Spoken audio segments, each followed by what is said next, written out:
You're in for a real treat. If we can dream it, then we can do it. Yes, we can, yes, we can. Hang on to them hats and glasses, 'cause this here's the wildest ride in the wilderness. Hey Disney fans, come join the fun. Corey and Lawrence, the magic's begun. From the parks to the stories we adore, let's dive into the magic. There's so much more. It's the Diz Pod, where dreams come true. With Corey and Lawrence, we'll explore with you. We entertain and teach every step of the way. With stories and facts, we brighten your day. From Disney history to tips and tricks, we've got the magic mix that always clicks. It's the Diz Pod, where dreams come true. With Corey and Lawrence, we'll explore with you. Feel the magic, the joy and the cheer. Together we'll make memories year after year. The Diz Pod, the Diz Pod, let's all sing along. With Corey and Lawrence, the magic's never gone. Bringing joy to your day in every way. In the Diz Pod, where the magic's here to stay. You are now listening to a member of the Disney Podcast family. Head over to Disney Podcast Family on Instagram to see all the latest posts for this show and links to other great Disney podcasts. Hello and welcome everyone to the Diz Pod. We do this live because we do it for you. So hello to everyone in the chat. Just at a quick glance, I see Anne. We hope Purple Pleasure gets better. Disney Adventure Home, Sharon Hecker, Steve Antoni, Benjamin Burton, and I'll pick one more. I don't see another one in there. Shirley Renee is in there. What's up, everybody? We do this live again because we do it for you, and we're also just as appreciative of all of you out there in podcast land that listen to us at your convenience on iHeartRadio, Spotify, Apple, and Amazon. And Lawrence is, well, it's just me at the moment. So we'll let Lawrence do what he's got to do at the moment. I was just about to say, as we approach episode number 100, that's coming up very, very soon. And just like Lawrence told me a long time ago, most podcasts don't make it past I think it's 20 episodes or something. So we are killing it. Glad I have a partner. And we're just having so much fun doing this. Like we always say, we're two bros talking Disney. So I saw something today, Lawrence, that I had to take a screenshot of, and I can pretty much remember it, but it's better if I just read it word for word. And it was a post on Instagram. Yeah, it was on Instagram. I guess at Love Park Trends. Just came across my stories or whatever. And it has a picture of Disney balloons on Main Street and the castle. And it says, psychologist claims Disney adults are usually happier than most people. Hey, I don't make the rules, is what it says. So whether it's fake news or not, I mean, I thought about that and I'm like, well, you're dang right. Because I'm a kid at heart. I don't care. I take the Disney adults thing as an insult, pretty much, because I'm a kid who has to do adult jobs, and that's what I do. There you go. Play hard, work hard, and hey, man, I love the Muppets. I love Disney. I love Star Wars. It's what I do. Jacob and I, and Tammy, enjoy sitting home and watch a Star Wars movie or something Disney, and it's just all righteous. I don't know where the negativity comes from, but I saw that post. I figured that I would mention it because it put a smile on my face today.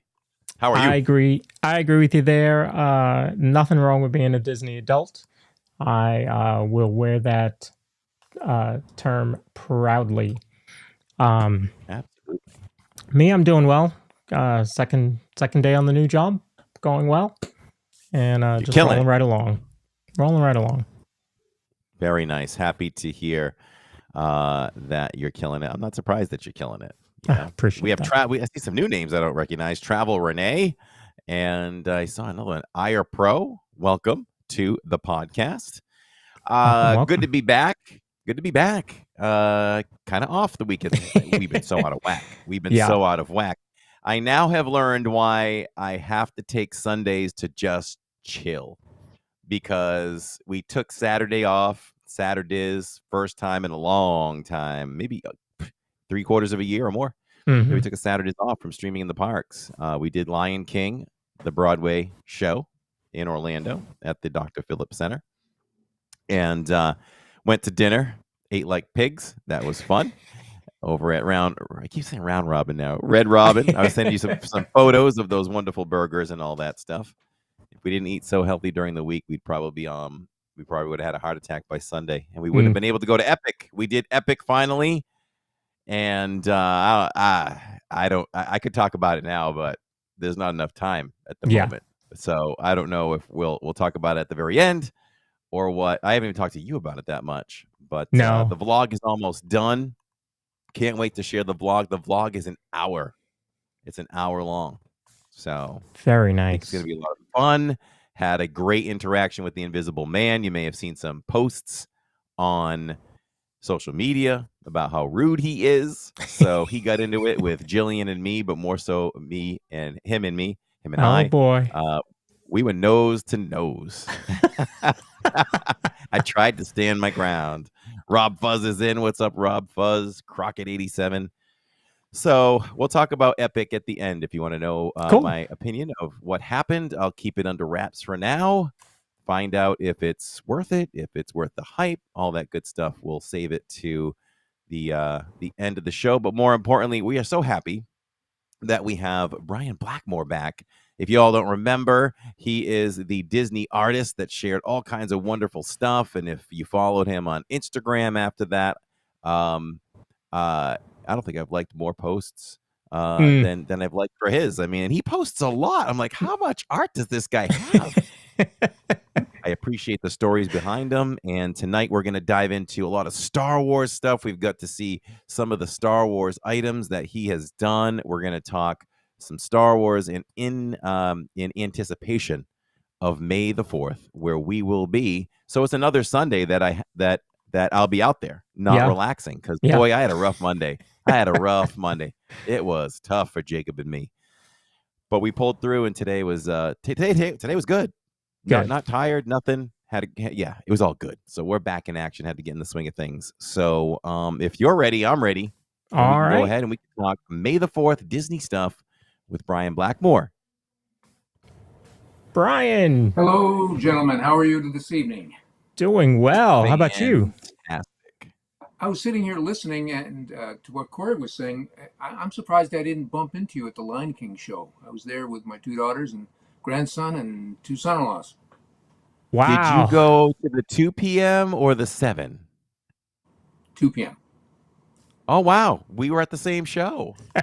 If you were looking at the stage, we were in the top section way to the right. We were in the bottom section towards the front in row G. Okay. I probably saw you then, looking down upon you. Maria, great show. My wife Maria bought that as a gift for all the family. Ah. Unfortunately, my wife, she wasn't able to attend. She's out in Colorado right now. She bought them as a gift and couldn't go. Yeah. Oh. Yeah, but it's all right. She'll say it next time. Great show. I was We not really at that enjoyed it. same show, just in case. I wasn't there. You were there in spirit. There you I go. sent Lawrence a couple of photos. They had some nice artifacts out in the lobby and a photo opportunity to take a photo to commemorate the day. So we did that. This is what we did. We bowed to Simba, little baby Simba, as Jacob held up Simba. We all bowed in a more Lion King type way. We learned that pose during the show, so we thought that was pretty fun.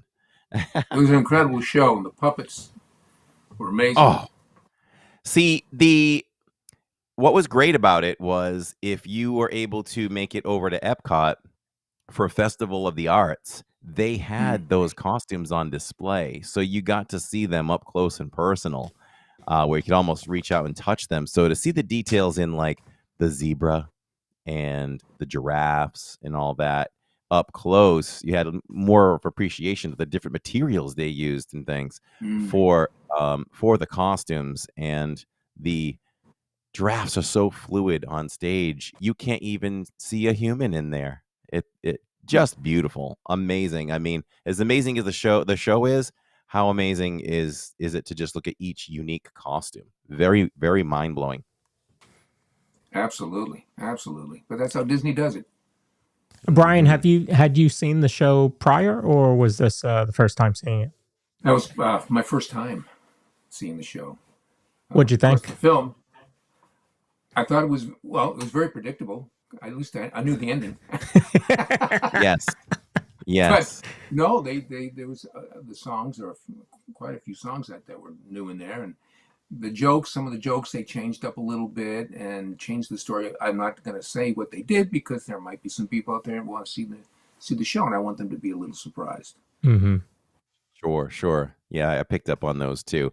I did feel this. Lawrence knows I'm big on music and critiquing the music. I will say this: all the music was very good, but sometimes you look for. But I know what this is. I would say Beauty and the Beast too. I didn't find anything that was better. So we know certain songs. We know the soundtrack, of Lion King, the animated version, Beauty and the Beast, and so on. But there wasn't any song. Were there any songs that stood out for you in Lion King that you're like, whoa, wow, this one is fantastic. This could run with the others. I didn't think anything was super memorable like the classics in the show. Well, I just can't wait to be king. I think that was the one that stuck out the most to me because that's such a great song. It's such a great song. It is. But all in all, great show. I'd see it again too. So we encourage everyone to go check it out if you can. It's playing here in Orlando till May 18th. So That's a good run. Yeah. Mm-hmm.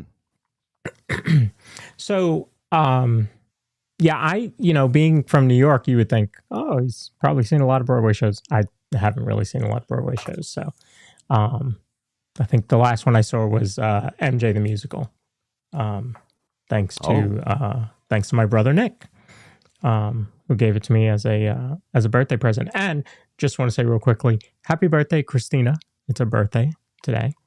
Happy birthday! Yeah, so she's out there enjoying it. So, Brian, what have you been up to? Enjoying retirement.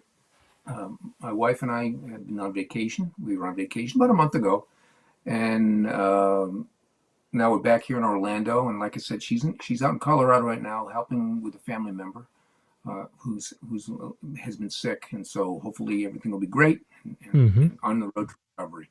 And my other daughters, my 2 daughters and grandson and son-in-law are in the air right now, coming back from Virginia.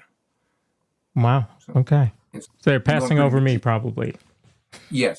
So things have been pretty busy. I've been doing some artwork. I continue to do artwork. I don't think I'll ever stop. I've been doing some artwork for some friends. One is a children's book that's going to be published soon, hopefully.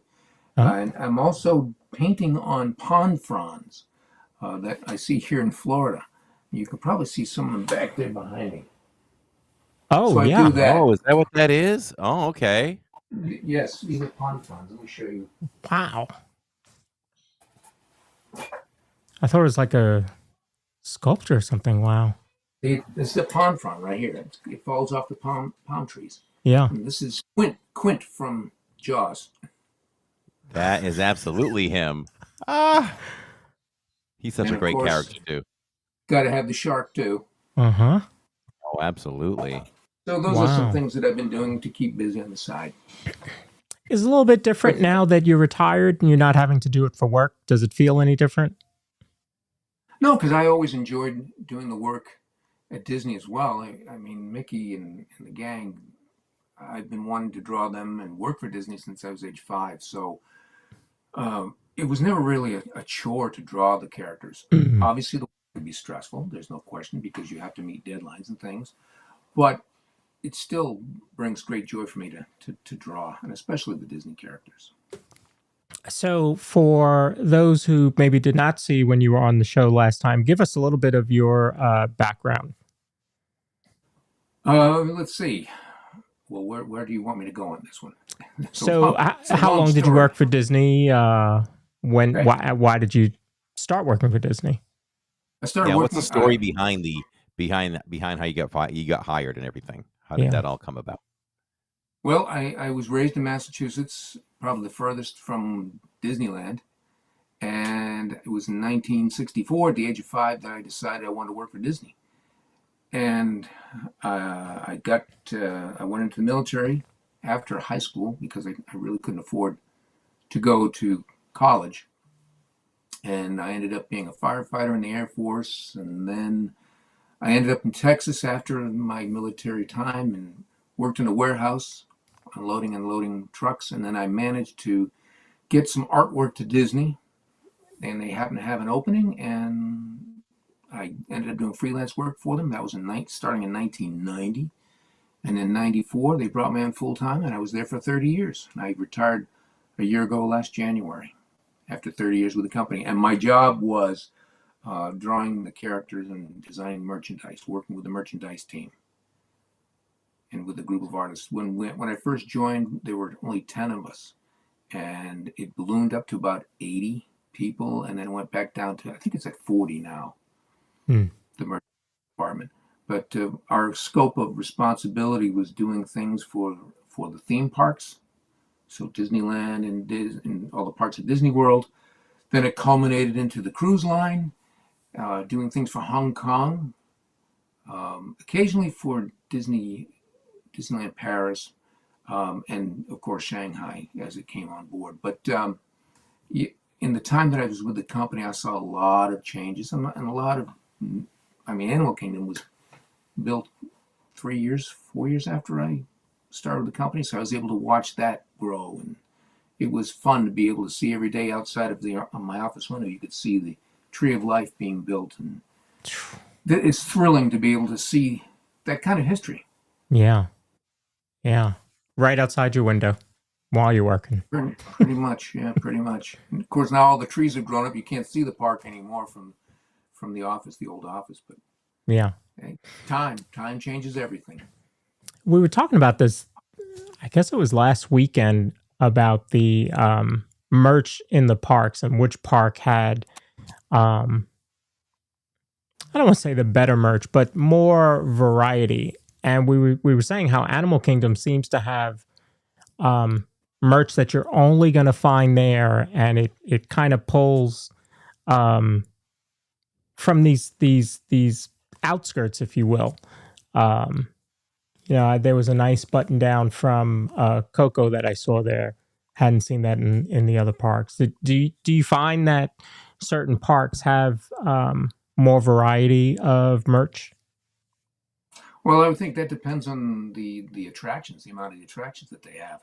Naturally, the Magic Kingdom has the most attractions, so there's a variety of merchandise items for those parks, and I think that's pretty much how it goes.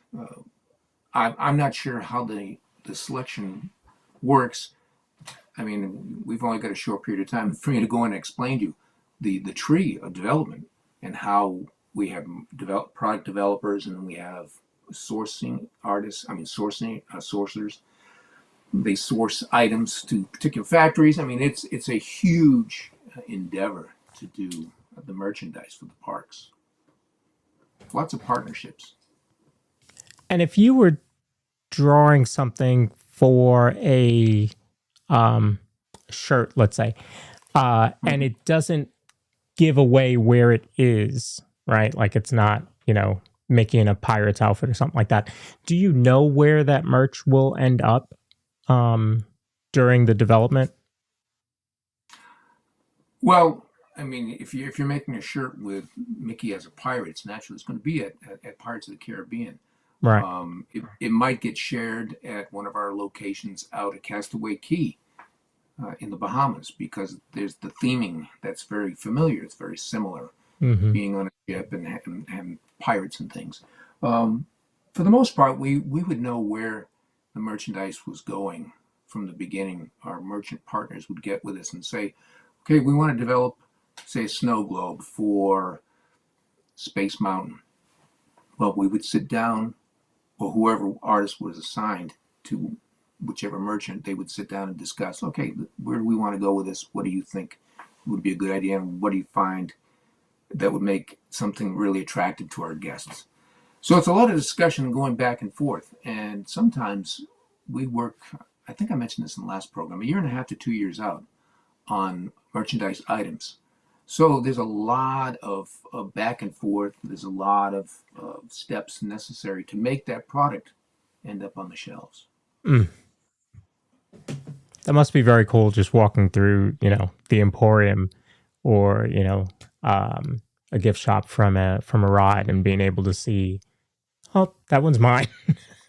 That one's ours. We Well, worked hard on that. I would say yes and no, because there are times where I've gone through and looked at something and I go, I wish I could redo that again. It doesn't look like. Corey I is a think that's just the perfectionist. See nature. that? It's the I was nature of thinking the that artist, I think. that is a sign of a perfectionist. Absolutely. We have a vlog coming out. Whenever I watch a vlog, I'll go, oh, I should have done this instead. Oh, I missed that. If you look at my Instagram account, there are occasions where I will take an old piece of art that I've done and I'll do an overlay on it to say, look, I need to change this. This is what I would do now if I was going to do this. It's had some nice results, but then there are some people that say, I like the old one better. It's okay. So, we're obviously going to talk about May the 4th, with May the 4th coming up this Sunday. Do you how big a Star Wars fan are you? I will say this, it came out the year I graduated from high school. And so I remember going to the drive-in with my brother and a couple of other friends and seeing it for the first time. I looked at it and I go, I said, it's interesting. I didn't fall in love with it right away. But as time grew on, I went in and of course I got the album, the soundtrack, because I'm a huge John Williams fan ever since Jaws. And his music is just so beautiful. It really makes the story, I think. But no, I've always been a fan of Star Wars. You can ask my wife and my daughters; they'll tell you that. So, Corey, did you see? Which one did you see in the movies? What's the first one that you saw in the theater? Do you remember? Oh, yeah. First one. 5 years old, 1977. Which it wasn't even called The New Hope yet. No. It was just Star Wars.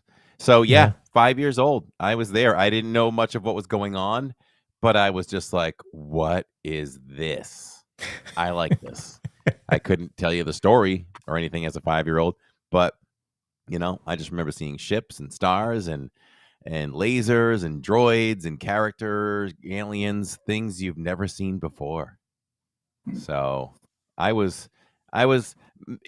maybe I was hooked right there. And I just remember, Brian, remember this, you'll remember this too, a lot of our listeners will remember, viewers, that movies, we didn't have VCRs yet. So No. big movies, what did you do? It would premiere, and then you'd say, I can't wait for that to come out again.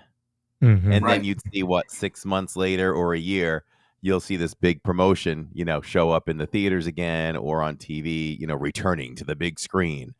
So we went every time it came back for a few years until VCRs were invented, for sure. And then 3 years later, the greatest movie of all time comes out, The Empire Strikes Back, and it goes from there. So I was a big fan by the time that came out. Had the action figures and all that good stuff.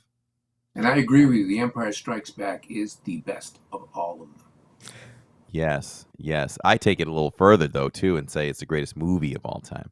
I think Really? I think there's a lesson there, because I think more movies should be made this way. Yes, we go to the movies to leave most of the time with a good feeling, and every movie has a happy ending. This one did not, and the heroes never prevailed in any way on in any situation that was happening, and it was so left in limbo. I just feel like you would add a little more mystery, and I always go to Marvel movies for this example, but if you see Spider-Man fighting a guy, no matter how tough it gets, or Indiana Jones, no matter how tough it gets, you always know you're on the edge of your seat. You're wondering, how is he going to get out of this? I know he will. Let's see how he gets out of this. But what about if he had that little extra element that said, wow, he may not live? So I that's another reason why I love Empire Strikes Back. There's just so much happening that isn't for the good people, for the good characters. So I would agree. It's different. I would agree. So, why don't we take a look? Because I know you've got some stories with some of this art that we're going to share. So, let's do this. Get ready, everyone. We've got some great artwork and some great stories coming up. Look at that. This, obviously, Donald Duck's my favorite character. So when the opportunity came up to have him as Darth Maul, this is what I came up with. It was a painting that I was going to do. And so you're seeing the pencil sketch to the left, and of course on the right is the color rendering. I was kind of playing with colors. I still might do this painting, I'm not sure. This was a sketch that I did probably close to 15 to 20 years ago. Wow. And I rendered it in Photoshop. So any artists out there who know about Photoshop, I did that in Photoshop to do the colors. It's just so much quicker to do it in Photoshop than it is to actually pull out your paints and come up with the concept. And so you still may redo it, you said? I think I'm going to make a painting out of it. Nice. For myself. There you go. So they came to you and they said, we want you to do Darth Maul, but we want Donald to be Darth Maul. So yes, because there was at a time when we, meaning Disney, could do mashups where you could have the Disney characters dressed up in Star Wars characters. And then I believe once Disney purchased Lucas, then there was a whole new change of ruling and so forth. And then Lucas said, look, we really don't want to have the Disney characters portrayed as our characters. So let's go ahead and keep them separate. So if you have anything of the Disney characters dressed in Star Wars outfits, that's I would think pretty rare and pretty valuable. So does that still stand today then? Oh yes. Mm-hmm.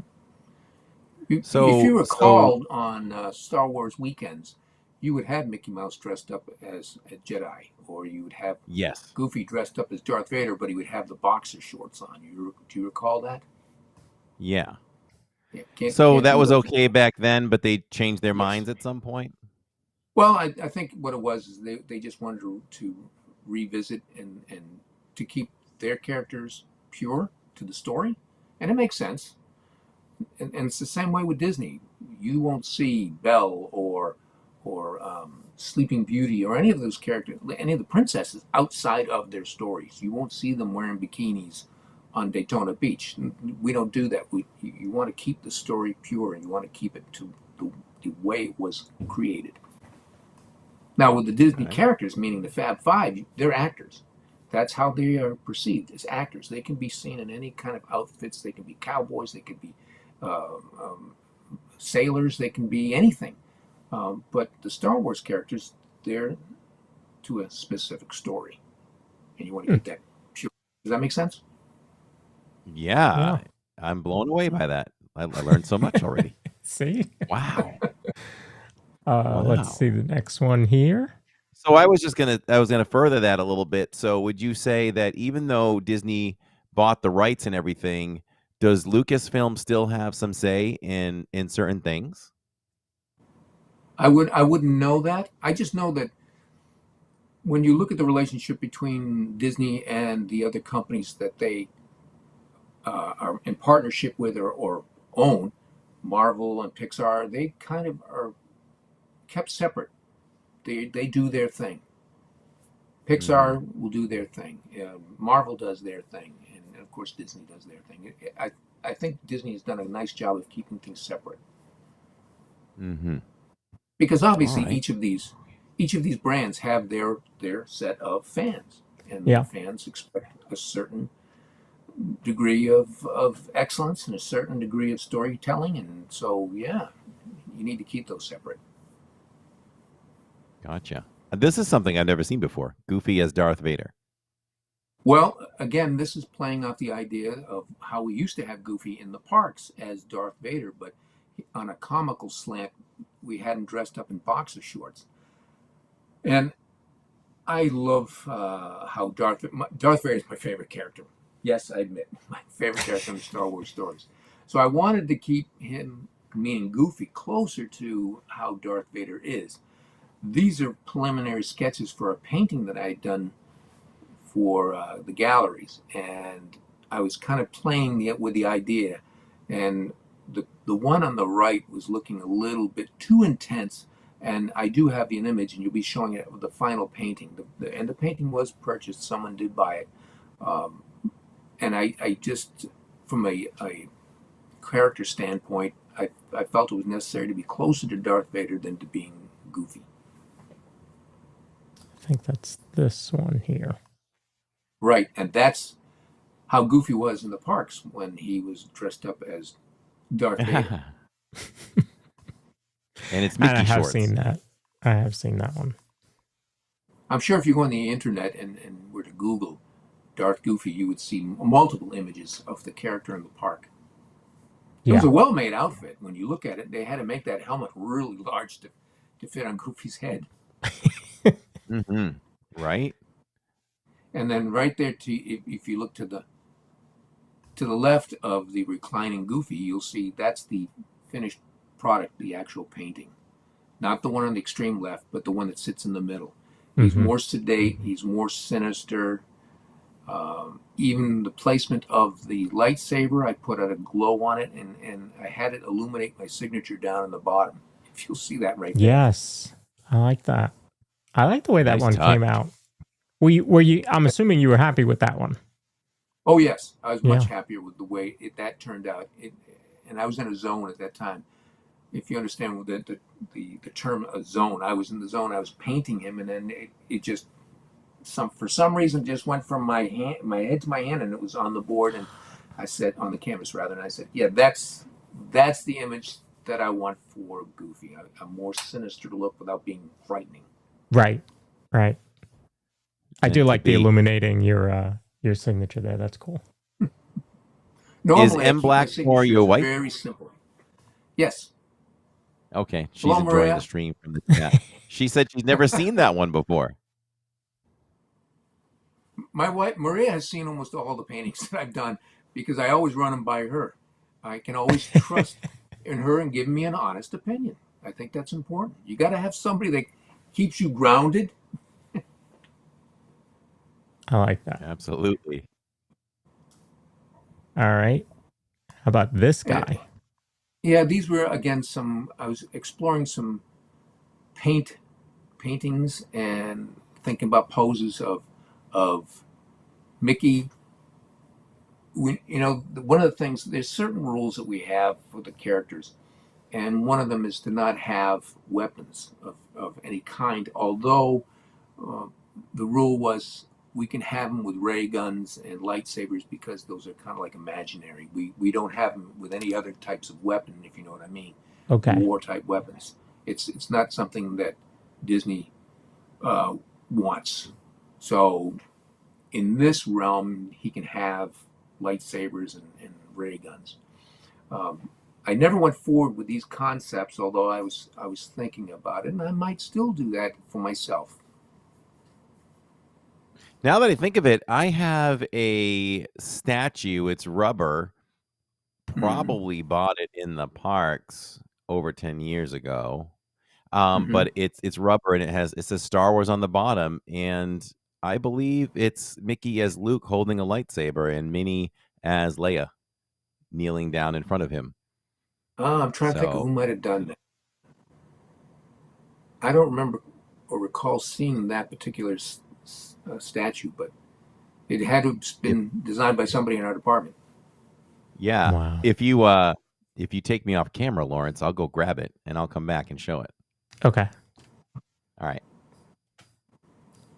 All right. So Corey's gonna leave us for 1 second, and I'll bring him back in 1 second.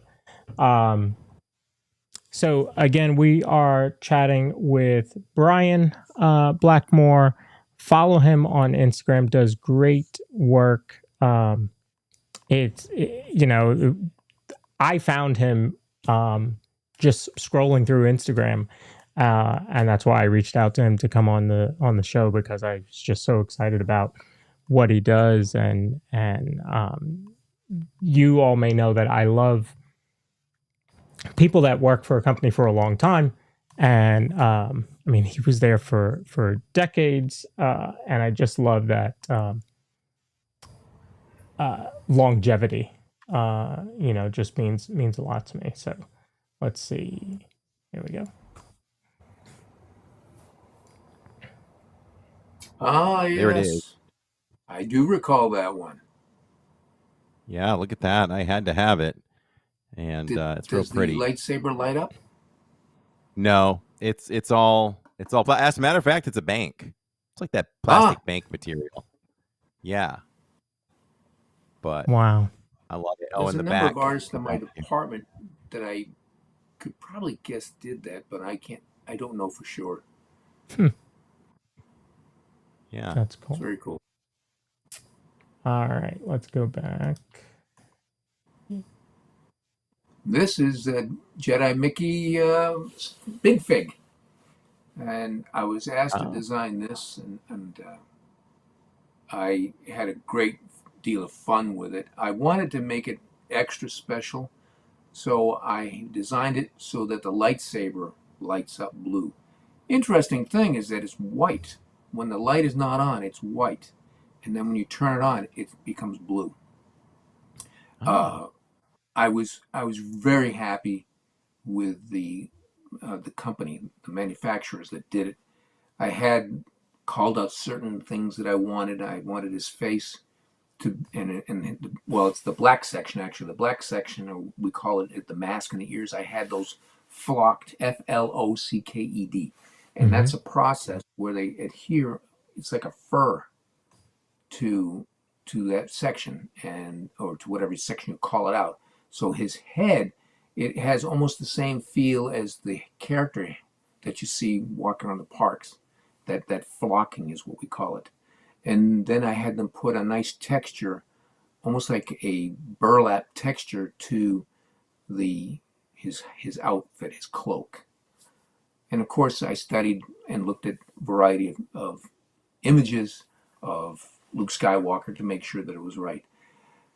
Now, they did 600 of these for a special signing at, I think it was the first weekend of Star Wars weekend.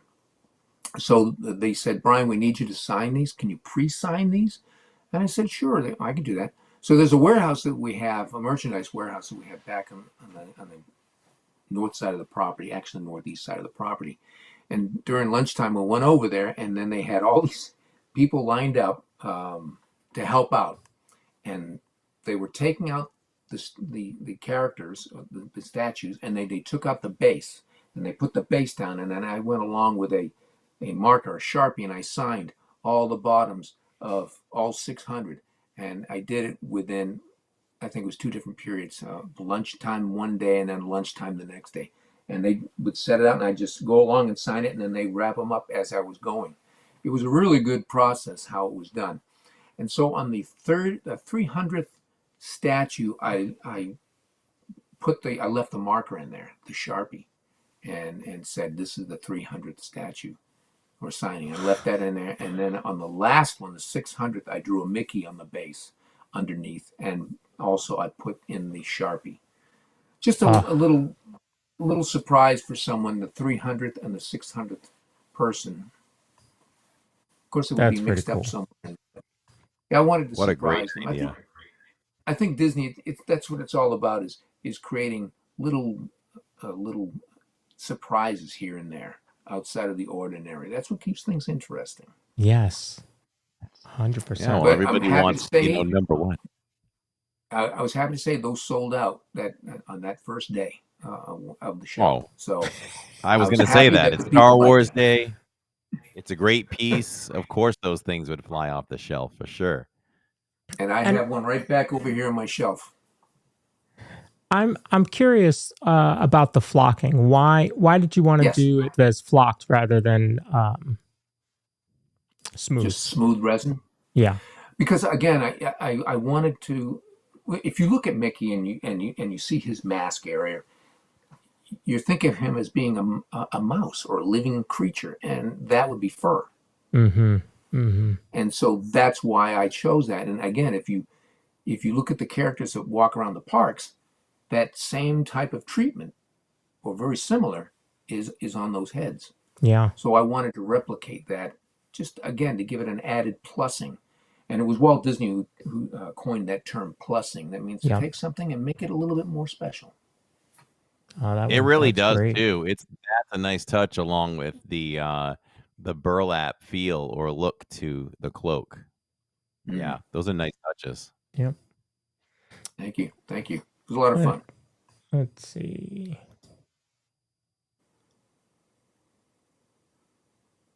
This was a painting that I did a long time ago, and now I'm looking at it. I wish I hadn't sent it to you, but because I'm seeing things. I'm going, I should redo that. I might do that as an overlay. I'm going to do an overlay on that and put it on Instagram. Okay. But again, I wanted to do something along the lines of having Minnie involved in there as the Princess Leia character. And you'll see off to the far left, or far right rather, I've got an Ewok over there. And then I have obviously the stormtrooper chasing after them. That's so cool. as an expert and someone who is a perfectionist, what do you not like about this? I don't want to go into it because then everybody will know. Well, that's why it's a great question. I mean, we look at it as phenomenal. Phenomenal. I don't know. Lawrence, take a guess. What do you think he thinks is wrong with this? No clue. No, it just has something to do with character integrity. Yeah. If I pointed out, then you would see it, and then you wouldn't be able to get it out of your head. Okay. So Maybe you don't like the look on Mickey's face as he's looking back. He looks a little too focused, too angry. Maybe that's it. It's determined. We call it determined. We never have angry Mickey. It's always called determined Mickey. Determined Mickey.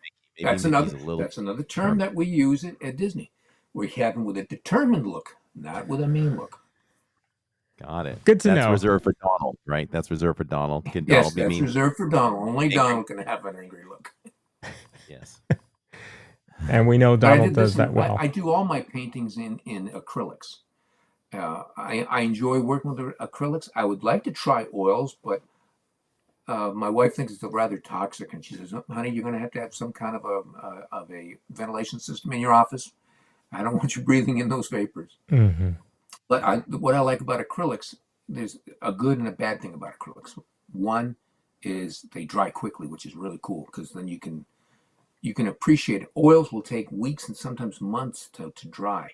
The bad thing is they dry too quickly. So you have to constantly make sure that you're working fast enough and blending it and keeping it moist as you go along.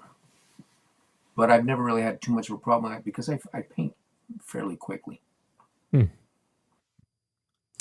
And this was, I think this was 18, I think that was 18 inches by maybe 2 feet by 3 feet. I think that last image. This one. That one there was that was 2 by 3? Okay. 2 by 4. 2 by 4. It was a good size one. This one, I believe, was 24 by 36. I wanted to replicate the poster that they have. Obviously, you see from the first Star Wars. And this Mickey and Minnie are the heads of the walk-around characters. That's what I wanted to portray. Because I was thinking you wanted to give it this old-time kind of look to it. So I thought, I want to try having just the character heads, because when you look at the characters that walk around the parks, especially during Star Wars weekends when they could dress up like this, that's what the guests saw. So that's why I went with that park feel. Mm-hmm. And it does give it the original poster feel as well. Yeah.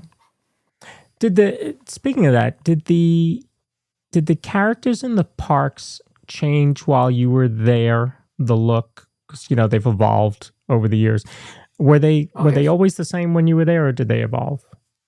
No, they evolved. Imagineering, and a good friend of mine, and I'm not going to mention his name because I don't know if he wants me to mention his name, but a brilliant sculptor, and he started out in our department.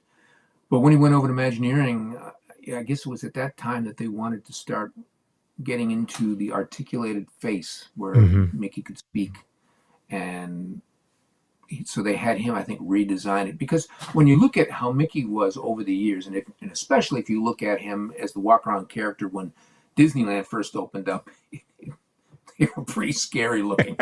I don't see children wanting to go up to them.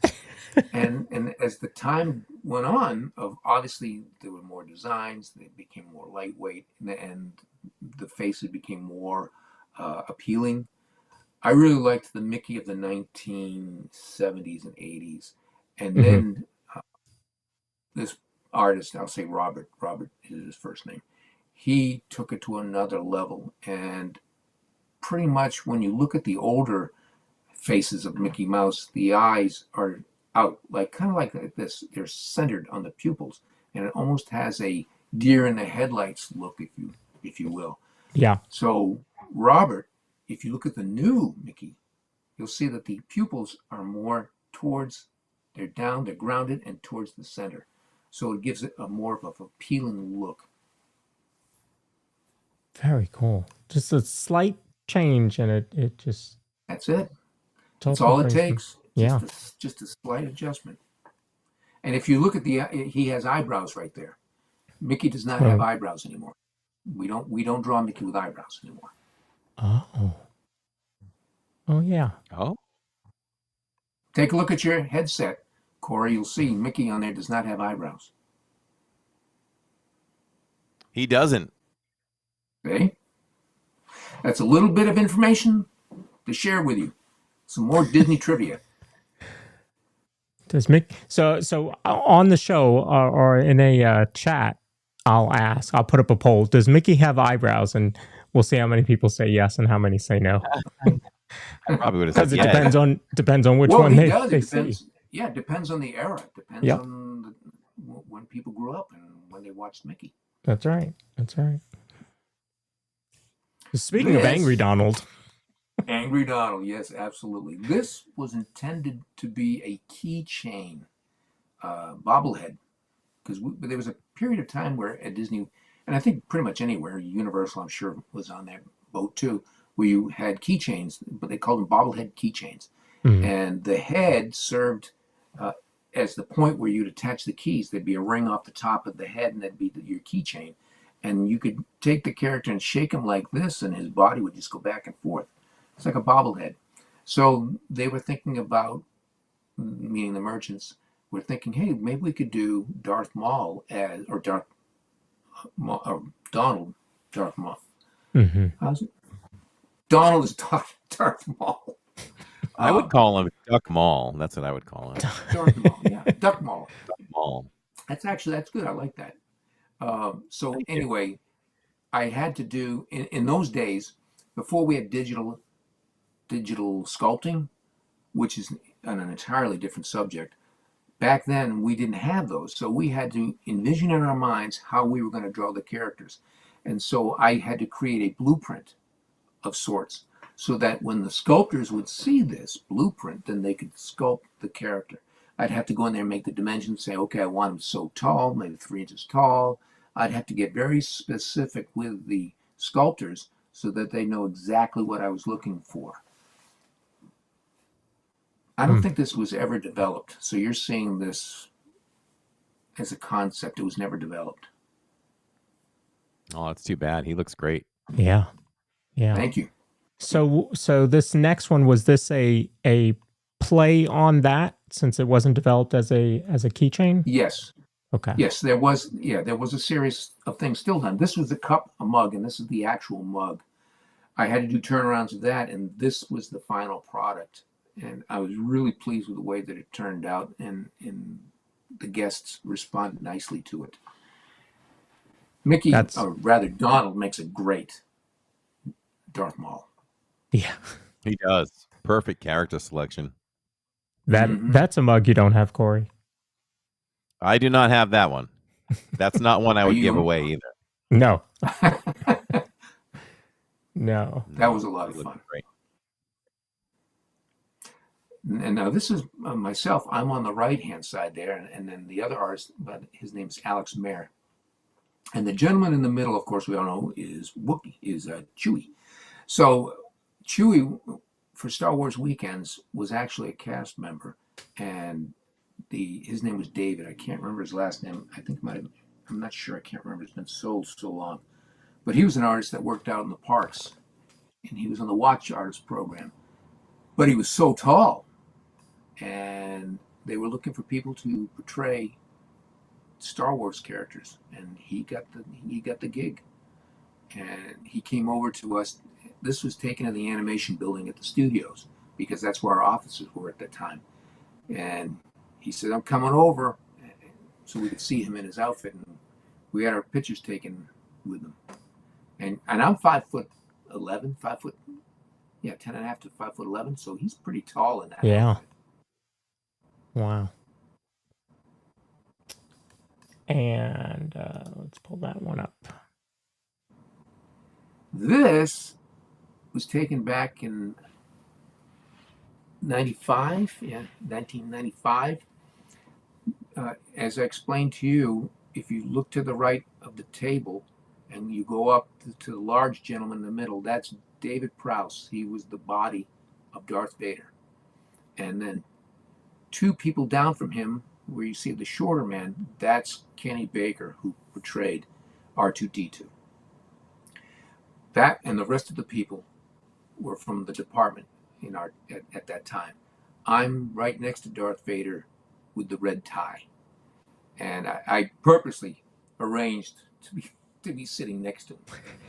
How this came about, and this was taken at Portobello's restaurant at Disney. I think now it's Disney Springs. It's right next to what used to be the Empress Lily, and now it's Fulton's Crab House.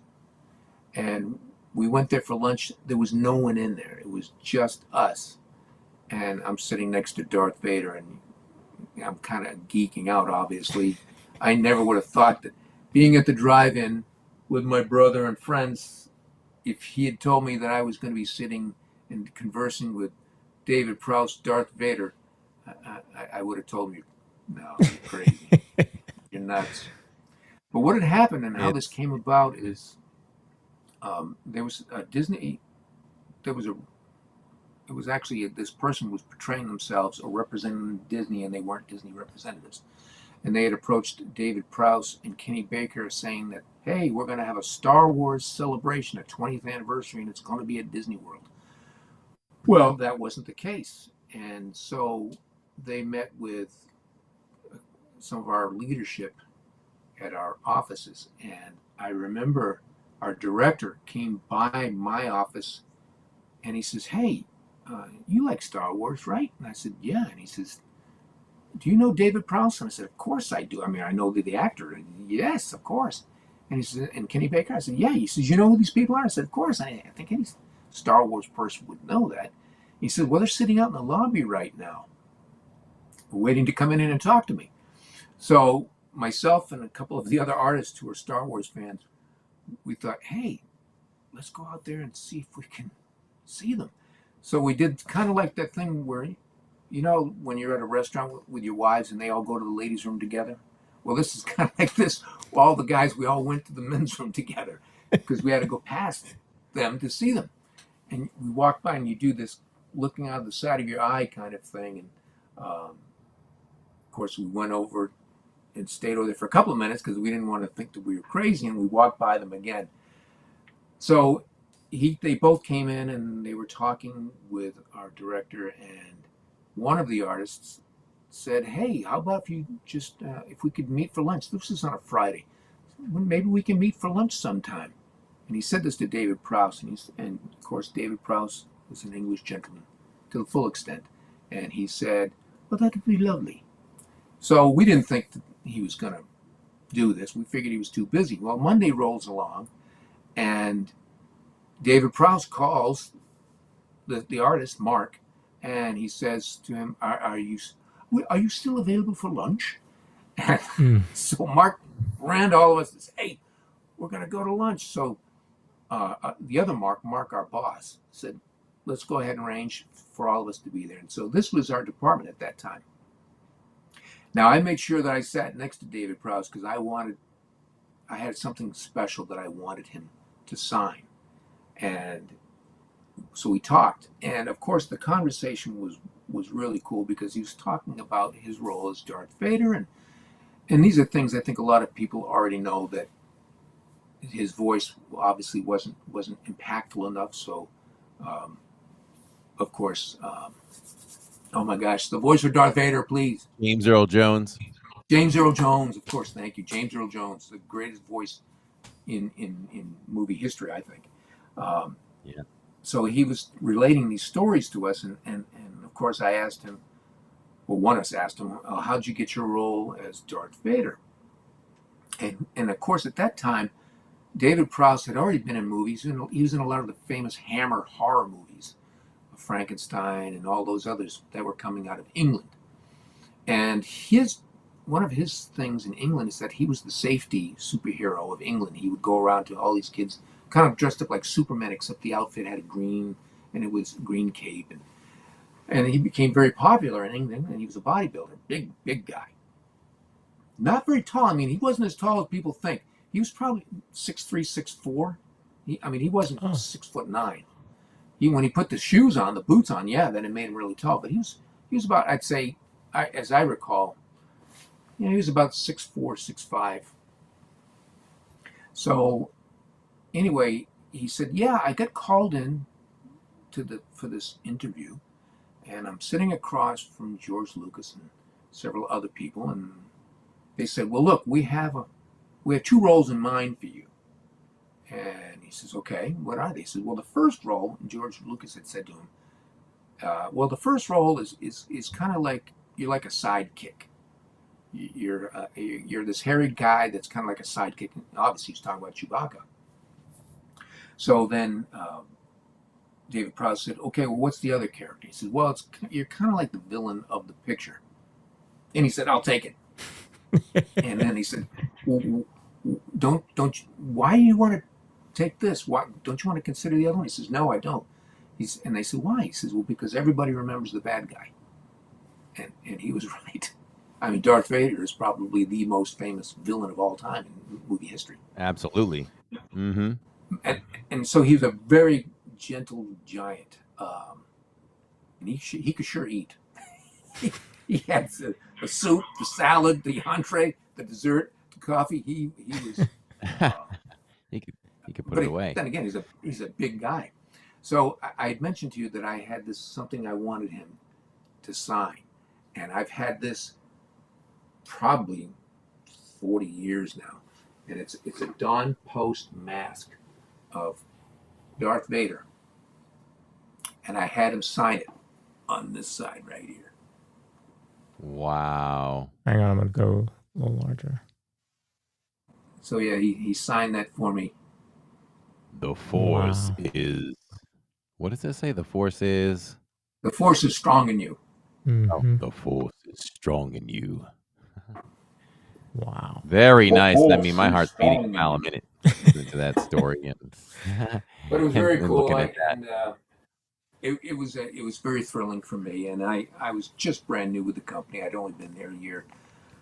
So to mingle or rub elbows with people that I considered legends, at least the characters that portrayed. So how does Kenny Baker come along to this lunch? Oh, by the way, do you mind if I bring R2-D2? Do you guys mind? Well, they were traveling together. They would do appearances together. They'd go to they would go to conventions and sign together. And he's passed away. He's passed away since then, right? As well as Kenny Baker. Yes. And he was another delightful man, very, very genteel. Yet he also had a lot of history in the films when you think about it. I can't imagine, like you said, you being new, a year in or so, and here you are with, legends, And like you said, going if you'd told me at the drive-through that I'd be meeting this guy one day, I would think you were Yeah. crazy. No, I never for a moment. And that's something I could go into of all the people or the legends that I've met at Disney that have Oh, made well, all the I mean, films that all of us look at yeah. and take for granted, and to hear firsthand from them on how they did things. And it was thrilling. And for me, I was there at the right time, I think, Mm, in terms of meeting my heroes. I see the younger artists now, and a lot of these younger artists will never be able to meet a lot of these people because they've passed away. And yeah. Yeah. which is kind of unfortunate because I think those people, those they kind of ground you. You're looking at history of the company, and they're just like the rest of us. They they love Disney and they wanted to make it right. Mm, Yeah, I never got to have dinner or lunch with any of those legendary actors, but something that might be a little close to that. I know what you mean. I feel like I've definitely had a chance to meet and talk with a lot of different famous people, and I've just Mhm. always learned to talk to them like we're talking right now, because ultimately Mhm. they are normal people like you and me. And we went to Star Wars Celebration here in Orlando, I think back in 2017, and I never would have thought in all my years, Star Wars has been my life, and to be in the same room. We didn't get any autographs, but we went up as close as we could, and my wife Tammy and the two kids, as young as they were, we were just in awe that our naked eyes were looking at Anthony Daniels, who plays C3PO, and Mark Hamill and Peter Mayhew when he was alive. Just we're in the Yeah. same room with these people, and we're watching them just Mhm. muck it up with each and every guest as they sign their autographs. It's totally mind blowing. I just never thought it could ever be, and they weren't real to me. Though that's definitely famous people that are on a different level. Like, they're just not real to me. That's Mhm. Han, that's Leia, that's Luke, that's 3PO. We could never be in the same room with them. I know what you And Anthony mean. And Daniels, if you think about Anthony Daniels, he was the only actor to be in all Star Wars films. yes, and George made it a thing to make sure that 3PO was in all of the films. And we just went out on Friday night to see Revenge of the Sith, which is one of my top 5 favorite Disney not Disney, Star Wars movies of all time. It might be number 4. We were Mm. ranking them the other day, my son and I. And I feel like in that film that there was nothing for 3PO to do. Mm. Watching on the big screen and being able to focus just a little bit more than you might do at home when you do the rewatches. I really focused on things, and I actually picked up some things in that film the other night that I've never picked up. And I said to him, "Wow, they just put 3PO in here to get him in here. Like, it was a total cameo. Like, I don't think he had a single thing to do in that film, but glad that he was in it. We love 3PO. Enjoyed him when he was on screen for sure, but I don't Yeah. think he had anything to do in that film." Mm.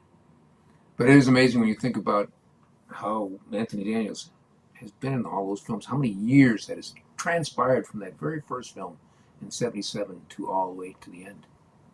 He's never had to do anything else. I don't even know if he has done anything else. I'd have to look at his IMDb Mm. page, but not that he's had to do anything. And I think he loves C3PO so much that you can pretty much, I would venture to say, I don't know if anyone else has ever voiced 3PO, whether it's been the Saturday mornings droids cartoons to Mm. any other animation Lucasfilm has done over the last few decades. I think he's done everything. Mm. And even when you look at the Disney characters, Mickey Mouse has been voiced many times by different people. Mhm. Well, four, at least now in the history of the company, you had 4 people voice Mickey Mouse. And Yeah. so to say that C3PO is done solely by Anthony Daniels, mm. that's him, character, that's him. Yeah. I don't think anyone else can do that No, voice. and I just wonder, I wonder what his cost is. Is it really easy to get him? You know, if they're like, "Hey, we got another Clone Wars coming out. We'd love for you to play 3PO for 3 episodes." You know, does it go into heavy negotiations, or if he's like, "Okay, when do I need to show up?" He's probably a real true Lucas fan himself. Absolutely. Yeah. You know, I was scrolling yesterday and there was an interview with George Lucas, and they asked him, why does Yoda speak the way he does? Right? Do you know why? Either of you? I don't know if I know this or not. I feel like once you say it, I'm going to say, "Oh yeah," but go ahead. So they tried it with him just speaking normally, normal English, and it doesn't have the same depth of thought as it does when you say something either with an accent, right, or in some weird dialect. And so that's why they did that with Yoda. You know, if he would have said the same thing just straight English, it would have been like, oh, okay. But because it makes you think a little bit as to what he's saying, you end up being a little bit deeper in thought than if you just read normal English. I thought that was Almost kinda like interesting. whatever he says is wiser, right? Yes. It sounds Exactly. wiser. Yep. Interesting. Yeah. And Very again, nice. only Frank Oz. No, not only Frank Oz has voiced him. He's had one other, at least one other person to voice him since Frank Oz. Like maybe Frank Oz is retired from Yoda. Oh, is Frank Oz still alive? Oh yes. He may have passed away. Yes. He's still alive. Okay, he may have just retired.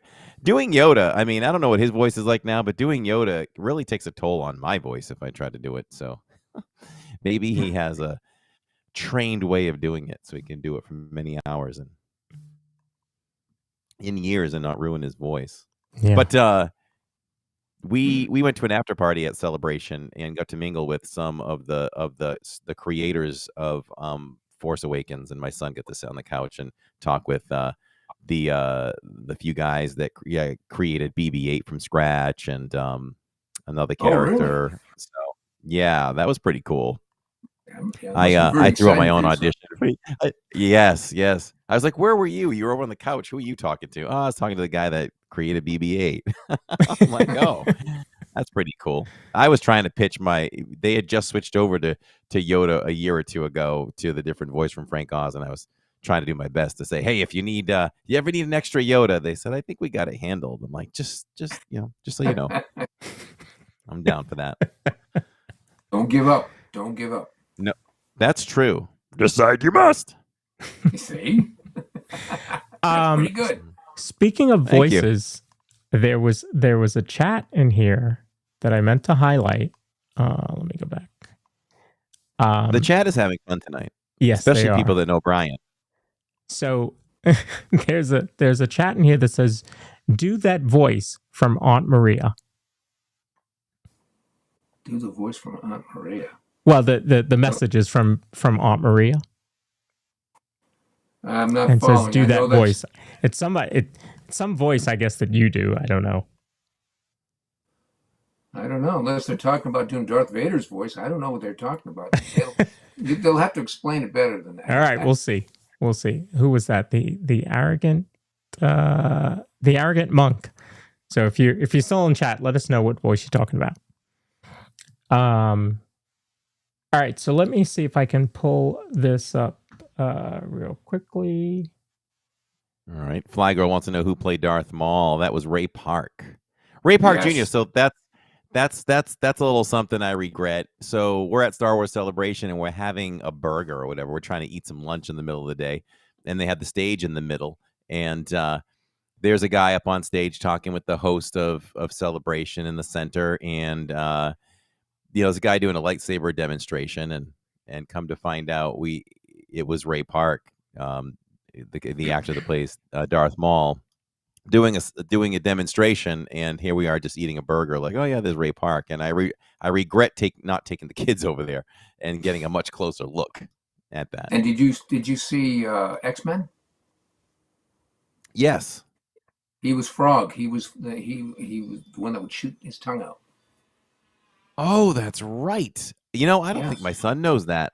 I need to look that up later and show him. Yeah. Oh, it is Darth Vader's voice, Yoda's voice, all of them. So, do you have some voice talents that we don't know about?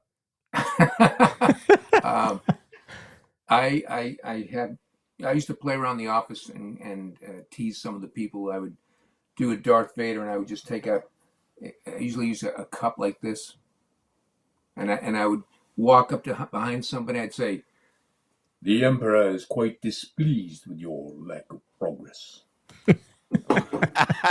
I love it. I love it.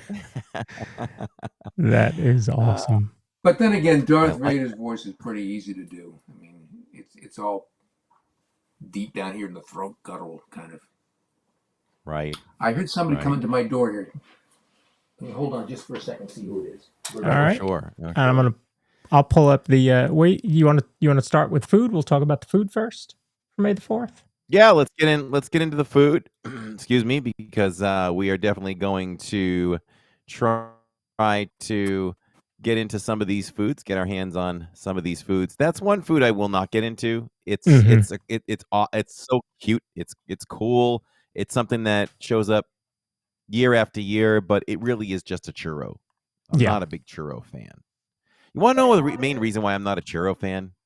I don't know. They're too expensive for what they are. For what they are. And they're not the greatest churros in Disney World. I hear Disneyland, they're banging. I've heard that too. Yeah.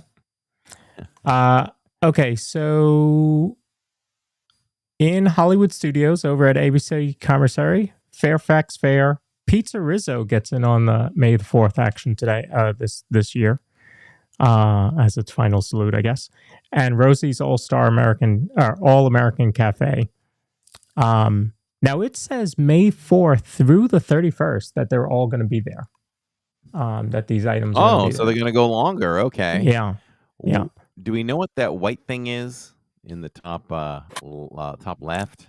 Looks like that's the macaroon, the Battle of Hoth macaroon, toasted coconut macaroon with on a cookie, decorated with buttercream, shredded coconut, and white chocolate. That's a must get. We have to try that. Yeah, that's new, and that's going to be at Backlot Express. Wookie cookie, not new. We all know. 2 oatmeal cookies, vanilla cream, filling, garnished with milk chocolate sash on top. That is at Backlot. Excuse me. Chosen One Cooler, sweet and sour citrus limeade, served with a Skywalker lightsaber swizzle stick. That is non-alcoholic. And you can get it with Patron if you wanted. Mm-hmm. And then you have the Sith Lord libation. That's cherry limeade, served with the Darth Vader lightsaber swizzle stick. It is non-alcoholic, or you can get it with bourbon. Doesn't say where those two are, so I guess they're going to be available in multiple places. Now this will go into Disney World. We're gonna skip those because we're East Coast. But they do have some interesting ones out there. So we're not getting these at the top of the screen there? We're not getting those? No, we're getting these at the bottom one we weren't. Or I'm sorry, it talks about the top one there. The lightsaber churro. There's your churro. That one's at that's the better churro that they get. Okay. What about these 4? So these should be for us. So this is the Orb, the crystal blue raspberry, served with tart pineapple passion fruit sauce and crunchy streusel. That's your top left. The next one is going to be a sliced Eope wrap. That's a pork loin, capicola ham, broccoli rabe, provolone, and red pepper mole sauce in a pita bread. Actually, I might try. I would try that one if I was there. I would. Yeah. And those are both new. And then you also have the Kessel Run rations, which is pretzel croissants sprinkled with smoked sea salt and served with caramel chocolate sauce. And yeah, the Mossberry biscuit, which is a biscuit topped with ube and matcha icing, and a sponge cake, sprinkles, and dehydrated blueberries. And those are going to be at the cart in near Rise and near the milk stand.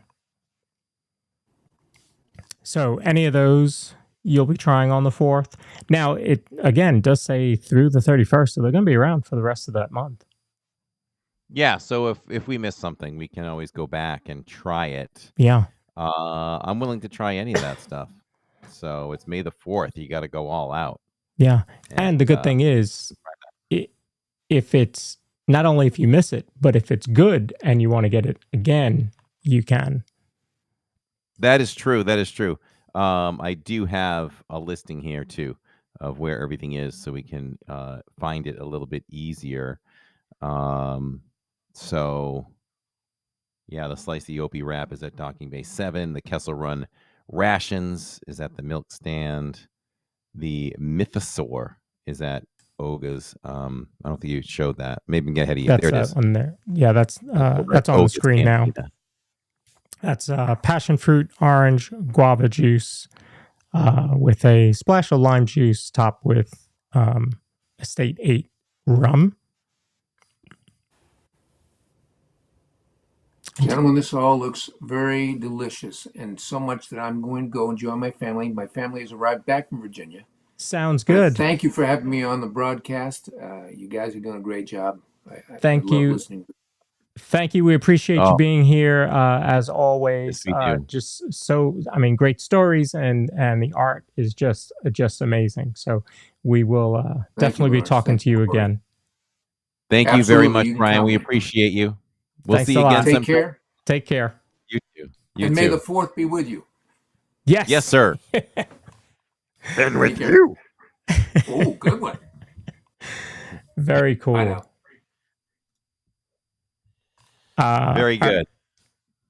And All right, then so what else we got here? and then over Do at we Disney get all of those Springs. too? Is this all Yes. Disney Springs stuff And right this is here? at Springs, yep. Okay. All right. Maybe you know what? Maybe we'll have to get our hands on some of those too at some point. Aren't you doing Animal in the next couple weeks? We're doing Animal on Saturdays, but Oh. so maybe, Oh, wait. maybe what? That top one is May 1st. And these are all May 1st. So they'll be there if you go to Springs. Okay. Yeah, I don't think that we're going to Springs, but you never know. I don't think we are and we strategically picked Animal Kingdom so that we could end the stream about 8:30 so that we could come home, relax a little bit, because we'll be rope dropping Hollywood on Sunday. Oh, that's right. Yep. Yeah. But, if those are hanging around for the month, we'll have to figure out a time where we can go and chase those. I believe those beautiful looking bars are over at the Ganachery. Mm-hmm. Those look intriguing. And that's an Amaret's cake at the top, right? Which run you at least about what, $20? I think that'll run you. Mm. So that pop, that's a coconut pop covered with 65% dark chocolate. Ooh, I want that. Ooh, I want that. And then you have the Star Planets ganache bars. I don't know that I might even try the ganache pop, even though it is coconut, and I'm not a huge fan of coconut. We know Tammy won't try it, but I know. I was like, I don't know why, but I just wish Tammy liked coconut. There's so many cool things that come out. yeah, And it sounds good to her until you get to the coconut part of it. But yeah, the pinata What are sounds those? good too. what are those strips? That's the Star Planet ganache bars. Oh, okay. So they're kind Those of are small. interesting too. Yeah. Both at the Ganachery, huh? Okay. Yeah. Where's that Starfighter from? What's That's that called? the chocolate pinata at the ganachery. Oh, It's dark chocolate filled with hazelnut ganache clusters. okay. What else? Oh, here are the buckets and the sippers. Man, I thought I was done getting popcorn buckets, but it might be really hard to say no to that Death Star. That Yeah. Death Star just looks incredible. It really does, and it lights up, Mm-hmm. you know? Then you have the new Trooper bucket. The Jawa sipper, too. That got by me. I don't know how I haven't seen that yet. And that's available to us as well? Yep, May 4th. While supplies last. That will not be as popular as the Death Star popcorn bucket for sure. True, and I wonder if there'll be a queue for those. You would think there'd have to be a queue for at least something. I don't know if they do multiple queues. But that Jawa is cute.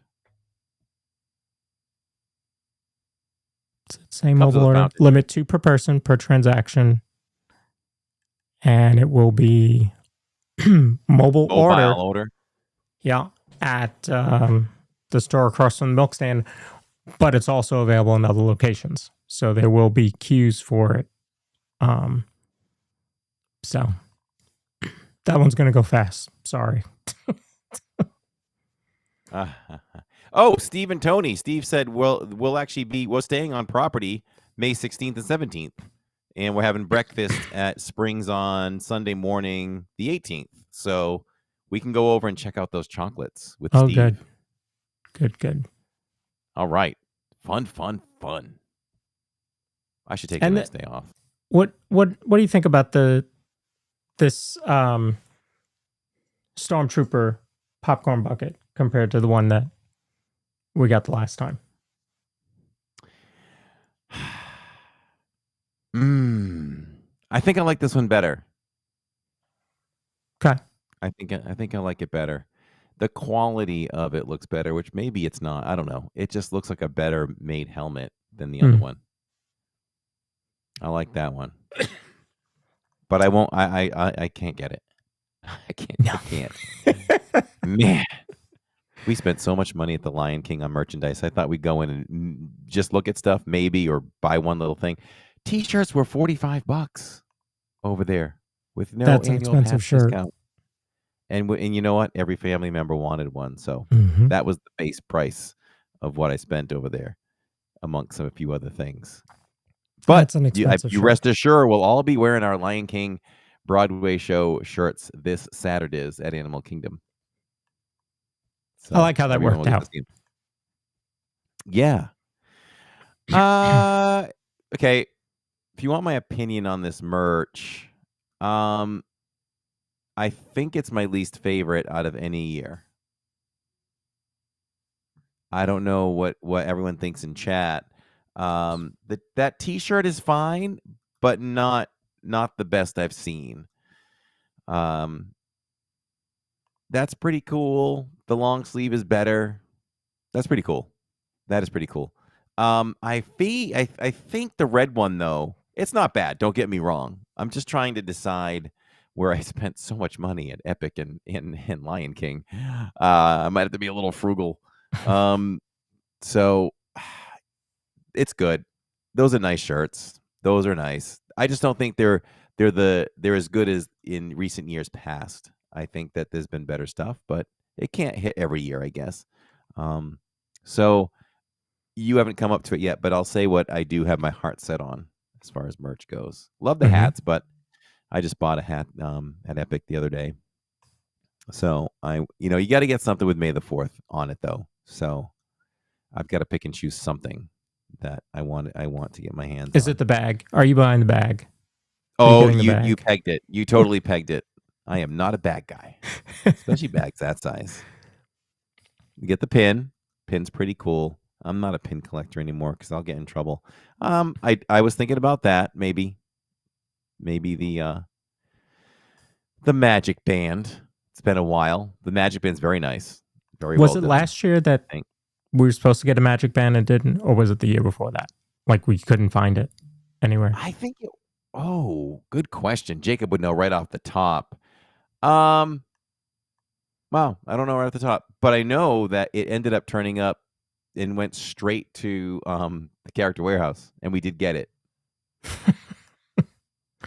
Okay. Now we're talking. I am on a jersey kick right now, and this is the Hoth collection, and I'm probably gonna walk away with that Hoth jersey that she's wearing right there.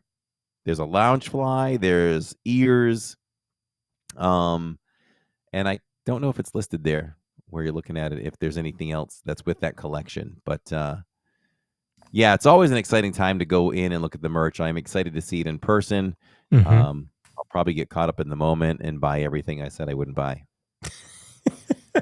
It's easy to say now. But yeah, what's your opinion of the merch? It's okay. I still want to know if they're putting it in the Muppet store. I didn't see that. I'm already assuming that that's what they're going to do. They'll surprise me if they don't. Yeah. There's really no other place that stands out to me where they would do it. So Where does it go next year? that's a great question. Here's where I think it could go. Okay. Launch think I know Bay. too. Yep, that's what I was going to say. You Launch have Bay. all that space in there. Well, I mean, it's a little smaller, so maybe not. But as you're walking towards Launch Bay, to your right, you remember there used to be a shop there where they would sell wishables and plushies and things like that. So there's that spot. But yeah, I think Launch Bay would be very appropriate for that. There's got to be a spot there that they could set up shop and Yeah. do it. So that would be my guess too. So we'll see. We'll see.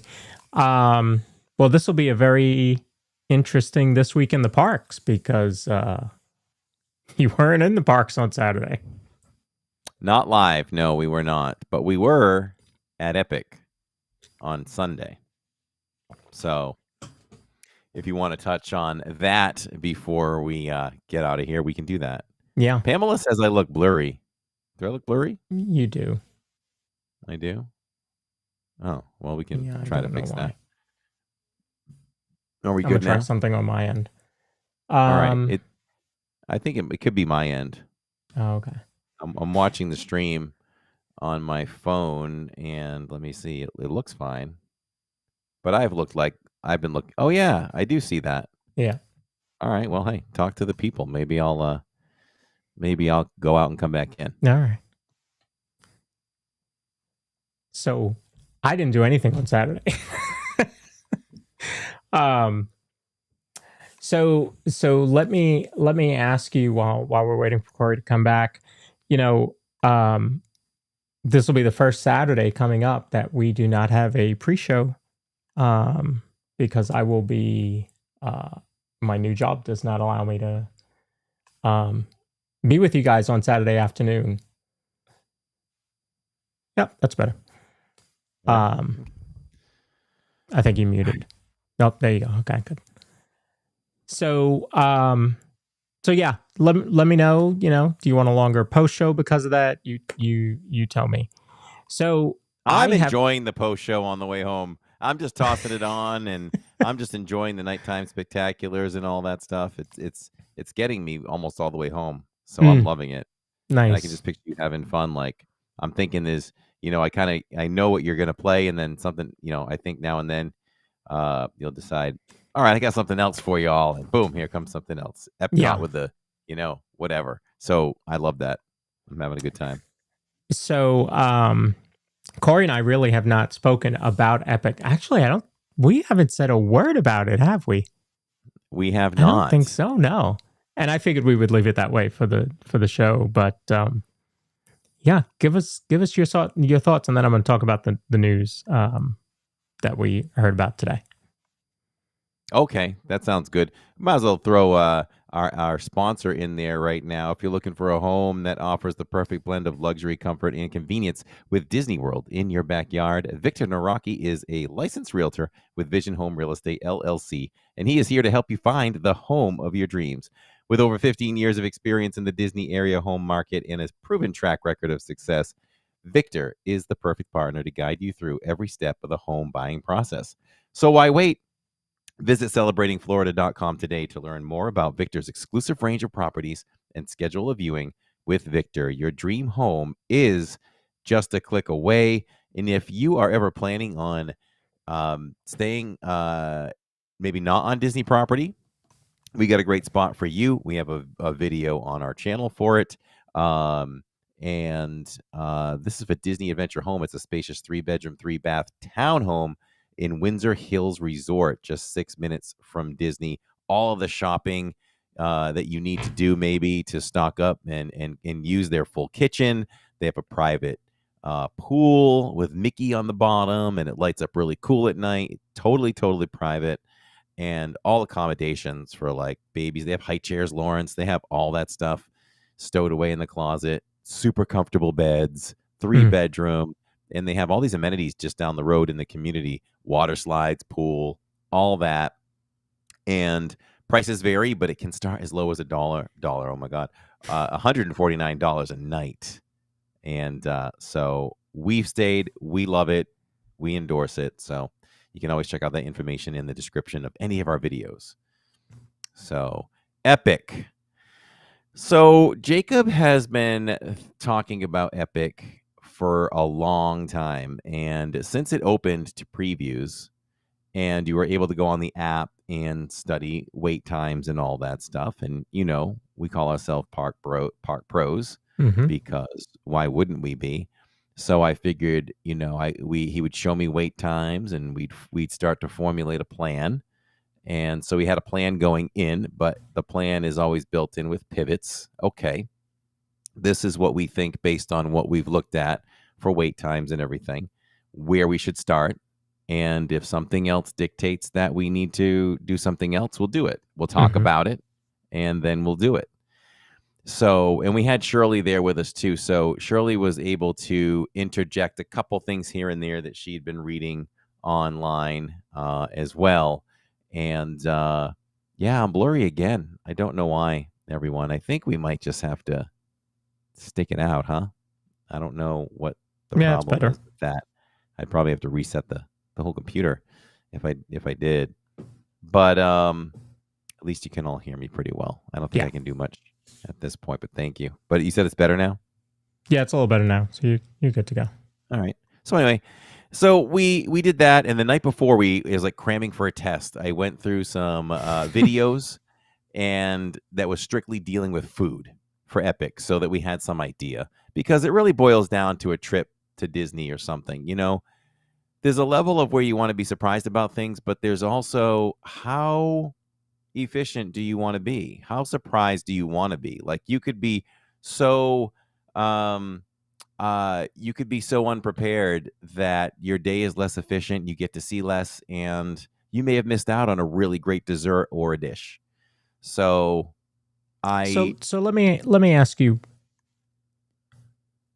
You have rides, so we'll say rides, attractions, the ambiance, food. Did one weigh out more than the other going into it? Like ambiance, we know, we've seen it. Okay, we get it. I want to go ride this, or I want to eat that. Was there, tell us before you get there, like, what are you hyped about? So we did see some foods, and the foods that we did see, we said, okay, that's a must get. We need to make sure that we're in that particular world. We go after that. And we were able to do that for the most part. But if you approach it as this is a one-shot deal for a little bit, we don't know when we'll be back. Everything's up in the air for annual passes. I'd hate to drop another $300 or $400 to go, and then 2 months later they're like, oh, by the way, annual passes are dropping tomorrow. So I'm skeptical about that too. Yeah. So if you think about it as a one-day trip or Mickey's Not So Scary Halloween Party or something, we've discussed this from a broadcast standpoint. It's okay. It's like, okay, how are you approaching this? Are you going to be character focused? Are you going to be food focused? Are you going to be show focused? How do you want to balance it? So we thought about that stuff, and it was number one, ride focused. There were certain rides we wanted to make sure that we hit, and if we did, but we missed others, we would walk away happy. And then food was secondary, but we felt pretty strongly that we would get our hands on a few of the main things that we wanted to try. So we went in. It was very well done by Universal. Universal does a lot of things great too. So we showed up. Park gates was supposed to open at 11, and we just anticipated. You have to anticipate the worst, right? So I did learn that they typically, or they're not supposed to really open up the gates to the cars, to the toll booths to get in until 10. So we figured, let's show up about 9:15. We got there at 9:30, ready for a line, ready to wait in the car for a bit. But as it turns out, we rode right in. There was almost no traffic. So we were early enough where there weren't a ton of people there yet. And we parked. And we walked up, and there was a line that went well beyond the main gate. And I was like, okay, I'm ready to stand here for about 35, 40 minutes. We'll see. But it went really fast. I didn't time it, but it felt like it was less than 15 minutes that we were already in Celestial Park. So we were able to go through the first. Well, was that that's a portal. We went through the main gate, which is the portal to Celestial Park. And you were free to shop in the main area. They have a main shopping area, just like we take everyone over there at Universal out to City Walk to the main Universal merch store. So that's where we got our bands, our power-up bands, which was a tough choice because they had Diddy Kong, they had Donkey Kong and Princess Peach, Daisy, Yoshi, Luigi. So Jacob chose Luigi, and I'm like, well, that's an easy choice for me then. I'll be Mario. And I said, Tammy's my princess, so she needs to be Princess Peach. So she's like, okay, fine, I'll take Princess Peach. Shirley took Yoshi. And so we purchased those up front because we had time to kill because they didn't open the worlds till 11. Okay. But capacity was low. I think it was 5,000 people, according to what Jacob said. 5,000 only. And that was good. And, studying the wait times, it really rang out true to our predictions for the day. It always seemed like Mario gets busy early and stays strong for most of the night. But maybe with like 2 hours to go, it really starts to die down and almost becomes a walk-on. So Jacob was getting a little nervous with that with a couple hours to go. And I said, relax, stay true to what we think. This will probably go down because we wanted to go back to Mario. So we got in. We went to Mario first. I have to cough. Hold on. All right. So, Toad. Why is Tammy saying Toad? Who got Toad? Oh, maybe, who got Toad? I don't know what she's talking about. I thought she got Yoshi. She got Yoshi. Who's Toad? But we went into Mario World, okay? And you'll see the look on our faces and our reaction in the vlog that we're going to release on Monday to a premiere. And it's an hour long, everyone. So get ready to enjoy an hour long of our day at Epic. I think that it was and I think I share the same thoughts as everyone there. I don't know if Shirley agrees, who's in chat, but that was the most impressive world I've ever stepped in my life. There's nothing Disney has done that I have seen yet that blows me away like that. Even Galaxy's Edge. This blew me away even more. It's like stepping into a video game. It's unbelievable. There's so many moving parts to this world. When you've got the big piranha, no, it was a piranha, Venus flytrap plants or whatever, like actually moving and reaching down and chomping, and you can wear the power-up band. So if anybody wants to know, this power-up band, you wear it and you go up to the different blocks and you punch them, and it makes the same sounds and it lights up and you get points, and you can link your account to the app and you can track your points. So all day we were tracking our points as we went around, and even in the queues there are areas hidden that you can tap and gain more points. Okay. So really, really fun. Yoshi's really chill. It's definitely for kids. Mario Kart exceeded our expectations. Good. Jacob has read a lot about that online, and people complain about, oh, it's too slow. But there's a reason why it's too slow. It's augmented reality.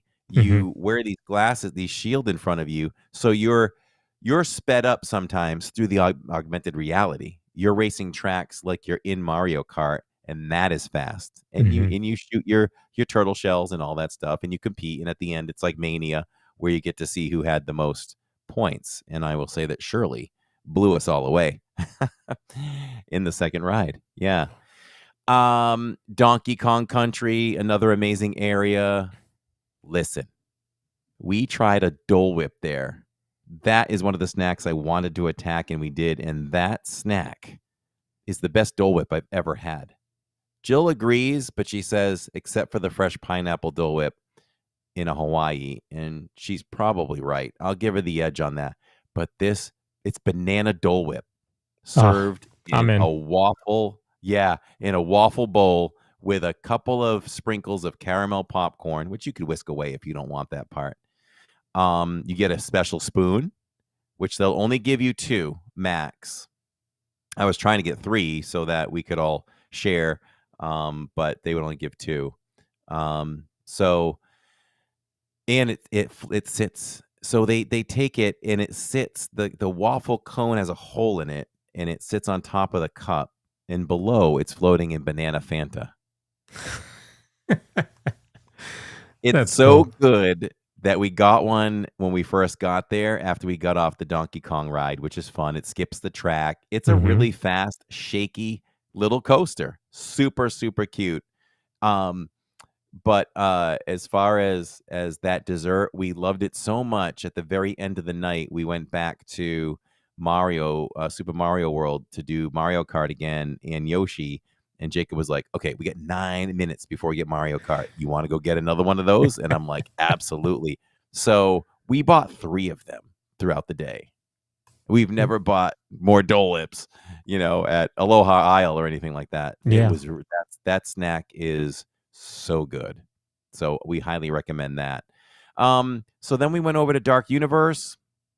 Dark Universe, another well-themed area. I was really skeptical about doing the werewolf. What is it? Curse of the Werewolf, because that is a coaster that it's a small track. You're on it for a little bit. You swing back and forth, left to right, left to right, left to right. Then you kind of go up and around, and that's free spinning. So it's unpredictable. It's like Primeval Whirl in the sense over Animal Kingdom, rest in peace, where it can spin 5 times, 6 times, 10 times, or it can spin 2. You just don't know. And they told us the secret of that is the weight distribution in the car. It's 2 in front and 2 in back, kind of like you would sit Toy Story Mania. So we did that, and we got on, and Shirley was sitting in front of me in a separate car, and she's like, we went around and I was looking to get your attention, but you were looking behind you. I'm like, well, that's my strategy. If I were to spin too much, I'm going to see where the track is going the best I can.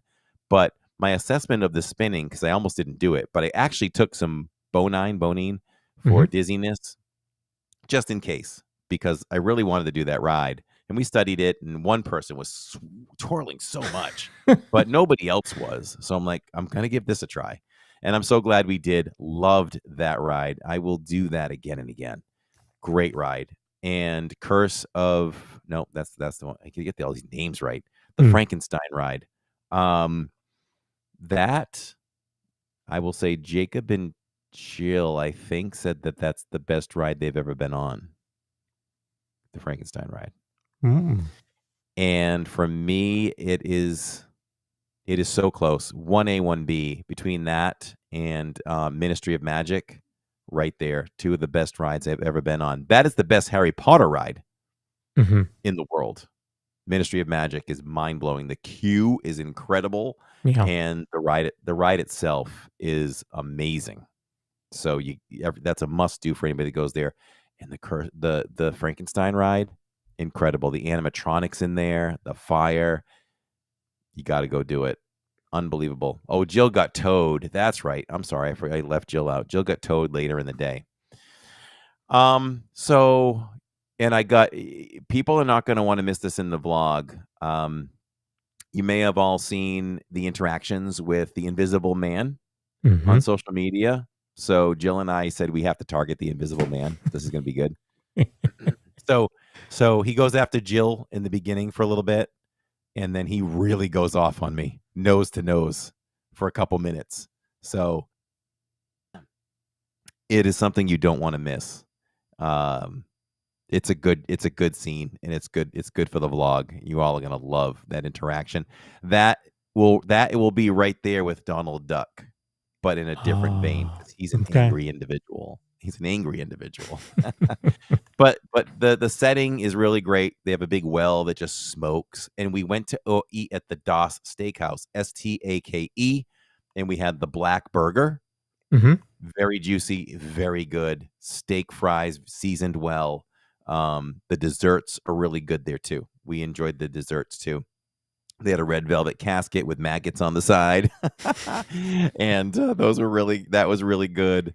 And we had a brain on a plate, and the blood was raspberry sauce. So that was Wow. very tasty as well. I will say this about the Das Steakhouse: that is some of the best food. We felt like we had. I say this. I don't know if I say this all the time, but I think of it, and I mention it in the vlog. Take advantage, even when you're at Disney, take advantage of the settings where it is technically not a sit down.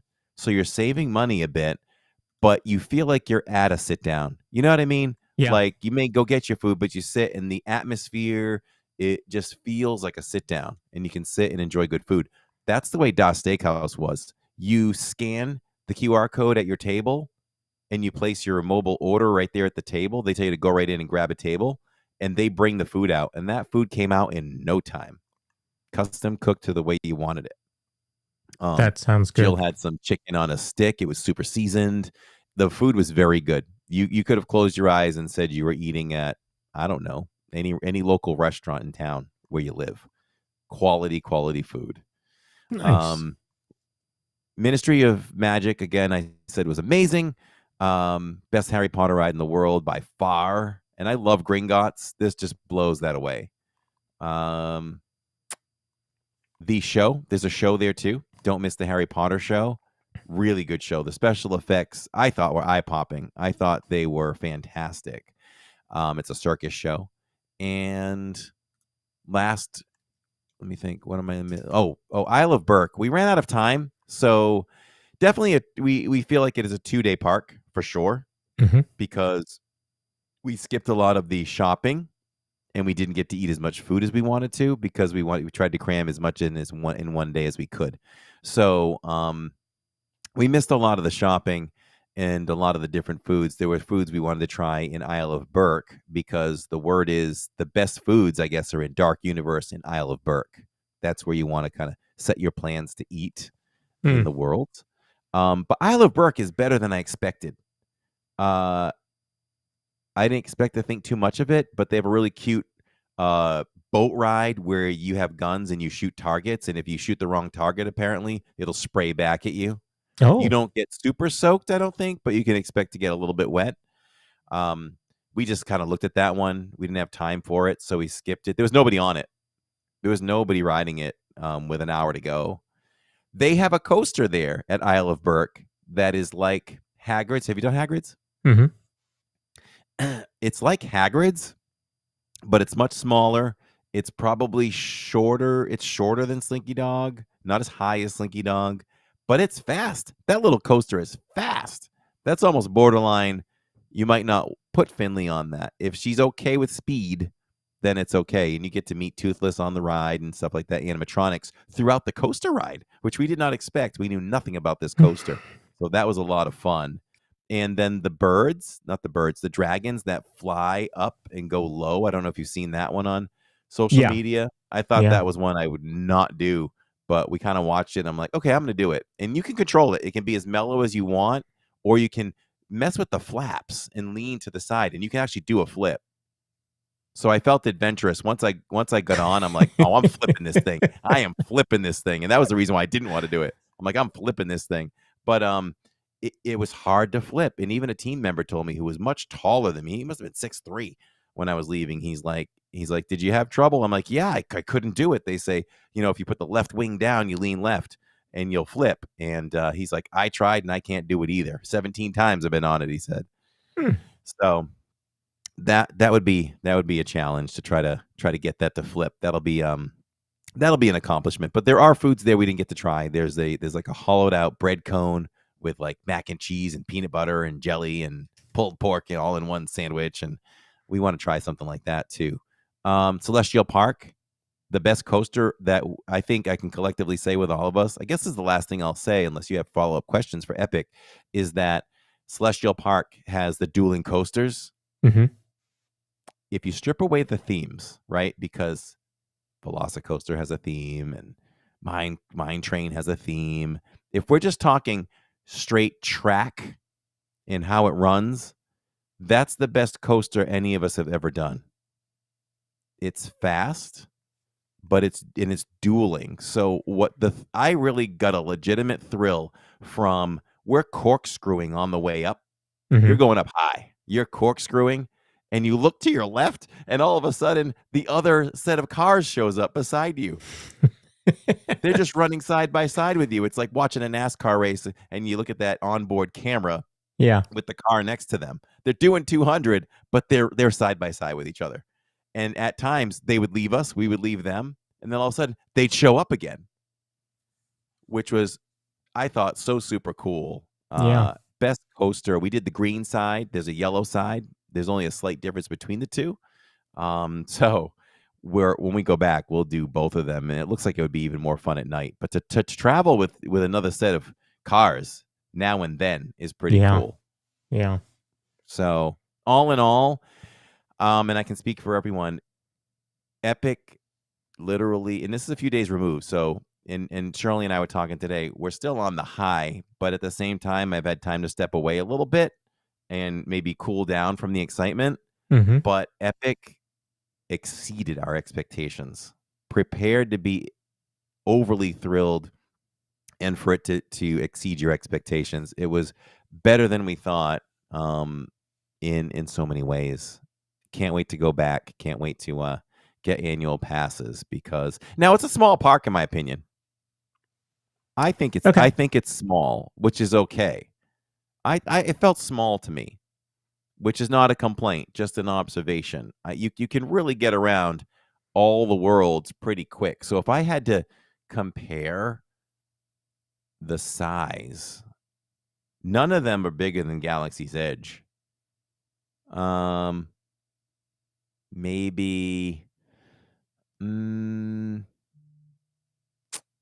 I don't even know if any of Isle of Berk might be the size of Toy Story Land. Harry Potter was much smaller. Harry Potter is like no more than Diagon Alley kind of thing. Okay. It's pretty small. Yeah. So, and Darkmoor, Dark Universe is smaller than that, or about that size. It's a small town. So each area is small, but not a complaint, just an observation. Celestial Park is big. That's bigger than all of them, I think. So lots of fun. I wish that they would be open longer. We feel like if they were open more, like, because that day started at 11, they went 11 to 9. They really need to go like 10 to 10 for a family to feel like they could get just about everything done. We felt like we needed a couple more hours to feel like, wow, we aced everything. So if you want to feel like Corey and go experience Epcot or Epic, you certainly can, because they have opened up previews to the general public now. This was announced today, and ticket prices are $144 to $154. and they will run until May 19th. Then they'll shut down. Presumably, they'll shut down the park until May 22nd because that is the true grand opening day. So I have my thoughts on why they're doing this, why they would open it up to the general public. Can't wait to hear it.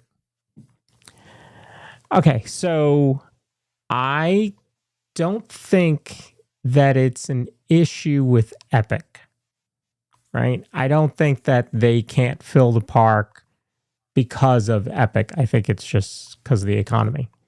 And so they're like, okay, well, we've run through team member previews, we've done annual pass previews, so now let's fill the rest of the days with the general public, which will also help them by getting more of the word out rather than just team members and annual pass holders. Now you've got people in the general public out there actually previewing the park. What are your thoughts?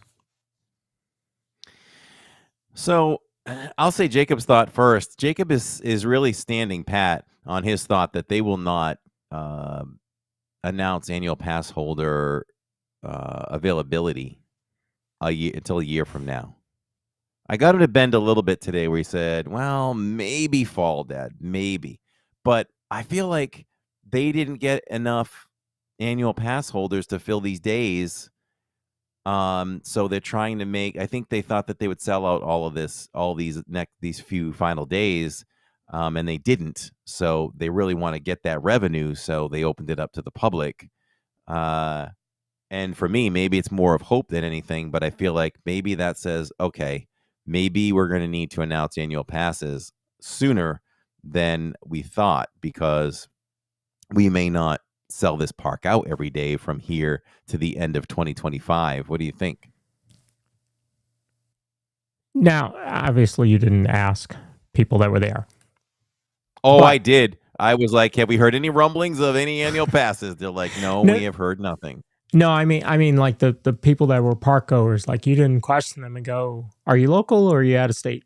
Because my wonder is, did they just not have enough locals that wanted to go? Did they not have, because I don't know that they pushed the previews like they should have to really get those of us that are out of state to go. Right? Like you would have had to plan a trip to go. So you're right? Because that was very sudden. Yes, exactly. That just dropped out of the blue one morning. Yep. And so I think that had it been, announced months ago, people could have planned a trip. We certainly would have done that and planned the trip to do it as a preview. I still, even today, when I saw the announcement, I'm like, okay, can I do this? No, new job, can't do that. So I will not experience Epic until I don't know when, But my original thought for months and months and months has been I wouldn't see Epic until 2026. But now I'm starting to wonder, will we get there, in the fall, maybe. Yeah, and Tammy says in chat too, maybe most are waiting for the APs to come out and don't want to pay for the one visit because I don't even know what that cost me now. $500, give or take, for 4 of us for one day. And if you compare that to our Disney annual passes, that's a month and a half at Disney for all of us. Yeah. Yeah. And we dropped that for one day. And I'd love to do another day, maybe just even Jacob and I. But it's still pricey. I'm afraid if we go ahead and buy another full day for the family, that they could drop the AP news anytime. And exactly. I could have saved $400 or $500. Exactly. So yeah, that's a great point, and they're probably waiting. Annual pass holders like, okay, well, we'll just go when they announce the add-on for the annual pass.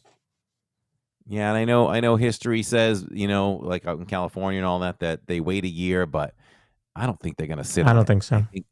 I think this is going to happen soon. So remember, y'all heard this first right here. And if Jacob's right, then we can say that when it happens. But I think it might happen sooner. So let me tell you what's coming up next week. Next week's show is going to be we're going to have Amy Smith from our travel agent friend back on from Traveling with a Toddler. She's going to come on, give us some updates that are going on at Disney for Traveling with a Toddler. And she got a preview of the Disney Wish. So we're going to get to see and talk all about the Disney Wish and get some info on that. And we're going to talk some cruising next week. That sounds fun. You'll be excited because you've got a cruise coming up as well.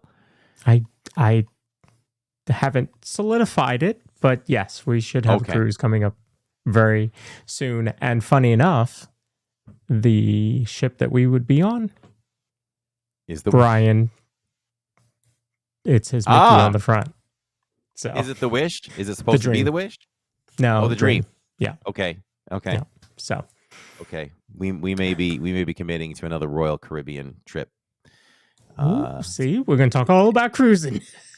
could be another. It could be a busy July for Jacob, back from Japan, and then a week and a half later. Oh, all right, to Mexico. So that's kind of what we're thinking. Okay, very cool. And of course, we inch closer to our 100th episode, which I'm very excited about. That. So, we got a lot of stuff, a lot of good stuff coming up. Fun. Can I be on for that one? Maybe. Maybe I'll send you a link. Let me know. Stephen Tony says, I think it's for crowd control for when it truly opens. It's going to be overwhelming. It is. I could see that park getting truly overwhelming. It's not big. It's not that big. It's going to get real busy. Think about it. Mario is like, I don't even know, 90 minutes or more all day long. But Jacob noticed that the wait times were not correct, too, because at the end of the night, Mario said 25, and in LID fashion, we closed out Mario Kart. There was nobody ahead of us, nobody behind us, with like 5 minutes to go. So, and it said 25 minutes. There was another ride, too, that said it was longer. Hey, but they do have single rider for a lot of the rides. That's right. That's right. I do remember hearing that. So that's good. But I'll talk about it leading all the way up to it. Next Monday night, I believe, is when we'll do it. Hour-long vlog Monday night. We'll release it maybe 6:45 or so p.m. Eastern time. And we'll see. I don't know if I can upload a 4K video that long from my phone. You and I might have to talk tech on that one. Okay. We'll take Worst case, I may have to release that as a 1080, but I'd hate to do that. So we'll have to talk about that. All right. And tomorrow we are at Magic Kingdom. And Saturdays, I don't know if 86JB is on. I don't know if 86JB is on still, but we are going to his very own Animal Kingdom on Saturdays. Trying to start early, which that will be no pre-show, right? So we'll start when we start, and you'll pick up later. Yeah. No pre-show, but we will have a post-show. And it's Animal Kingdom. I haven't done a post-show for Animal Kingdom ever. Oh, fun. Yeah. We're gonna find some stuff for you. All right. Sounds awesome.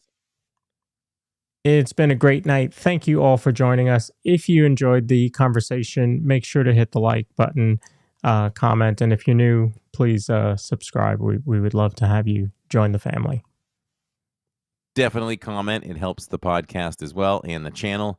We will return your comments. And another great night. We want to thank Brian Blackmore for being with us, for sharing those really awesome stories. And I'm sure he has tons more. So we'll get him on again. If you let us know in the comments if you like Brian and you'd like to have him back as well. And if you only know us from the podcast, that's hard to believe. But we also live stream from Disney parks Wednesdays and Saturdays. And it's a true family streaming from Disney. So definitely check us out. We want to thank everyone for watching live. We do this live because we do it for all of you. I watch that chat the whole time, so we see what you're all doing. We're just not as tentative because you're like our studio audience. So that's why that happens. Yep. Tomorrow night, I'll talk your all ears off, and we'll all talk back and forth like we always do. We'll see what we can get on tomorrow night. We'll see how Magic Kingdom treats us. I have no idea how long it's open till, but I'll take a pic when we get off here. And until then, everyone, we're just a couple of bros talking Disney. Good night, everybody. everyone. This part where the magic's here to stay.